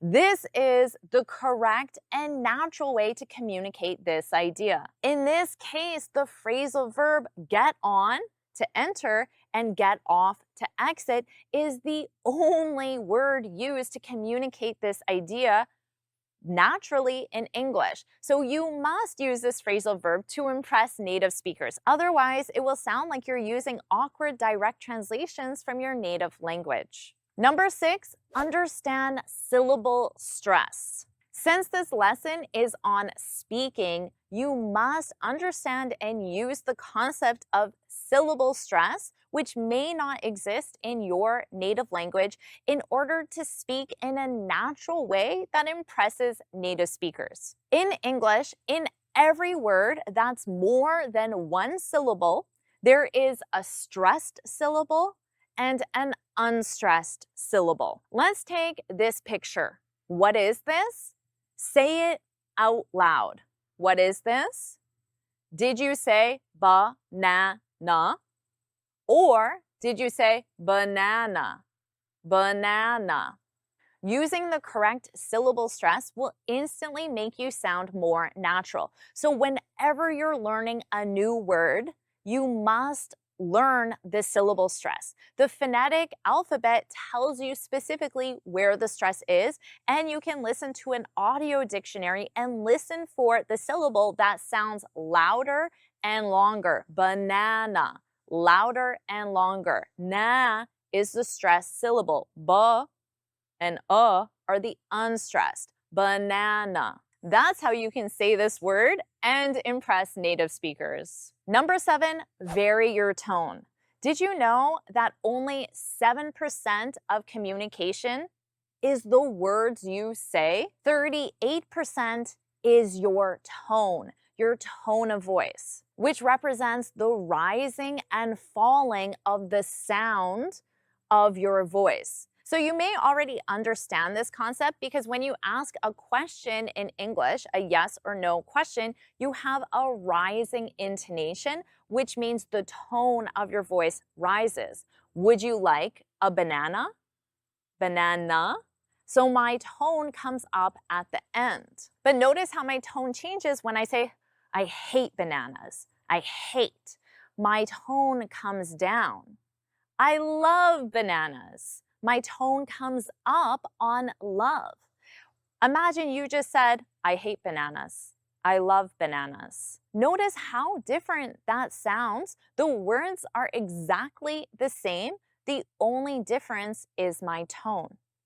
In every sentence you say, there should be a rising and falling of your tone. This is something you can practice by recording yourself and listen back and ask yourself if you can hear those rises and falls. But you also don't want it to be too dramatic because that will not impress natives. Number 8, add body language. You already know that 7% of communication is your words, 38% is your tone, and that leaves 55% for, you guessed it, your body language. Let's look at this picture. Of course, there are no words, so we can't hear the tone of voice because there are no words. But these people are communicating a message. What are they communicating?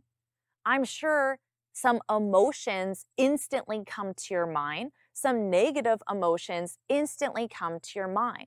They are communicating even though there are no words. How about now? This is the same couple, but notice they're communicating an entirely different message, even though there are still no words, no tone of voice, because there are no words. It is only their body language that they're using to communicate. So when you record yourself to practice your intonation, why not use the video recorder instead of just audio so you can look at yourself and look at your body language and ask yourself if any improvements could be made. Number 9, my personal favorite, smile. There are so many studies that show the importance of a smile. Did you know that even studies where people were talking on the phone, salespeople were rated higher when they delivered their sales script while smiling compared to while not smiling, even though this was a phone conversation. A smile is obvious even when you're talking on the phone, because when you smile, it raises your tone, which makes you sound more friendly. Imagine you go into a job interview and you say, "Hello, nice to meet you. My name's Jennifer." "Hi, nice to meet you. My name's Jennifer." Simply by adding that smile. Imagine I started this video and said, "Today you're going to learn 9 tips." Today you're going to learn 9 tips. Of course, a smile is very closely related to your tone of voice because, as I said, it raises your tone, and you need the appropriate body language to go with your smile as well. So when you're recording yourself and you're recording yourself with video, you can look back and watch yourself as you smile. Now, it is not natural to smile the entire time you're talking, so definitely don't do that. But as a fun exercise, you can review this video and review it for my tone of voice, my body language, and my smile. And why not rate me? I'm sure I still have areas to improve as well, and I'm constantly trying to improve how I communicate because I also want to impress native speakers and non-native speakers. I want to impress everyone with my message, especially you. So keep practicing these 9 tips, and I have another lesson I know you'll love, so make sure you watch it right now.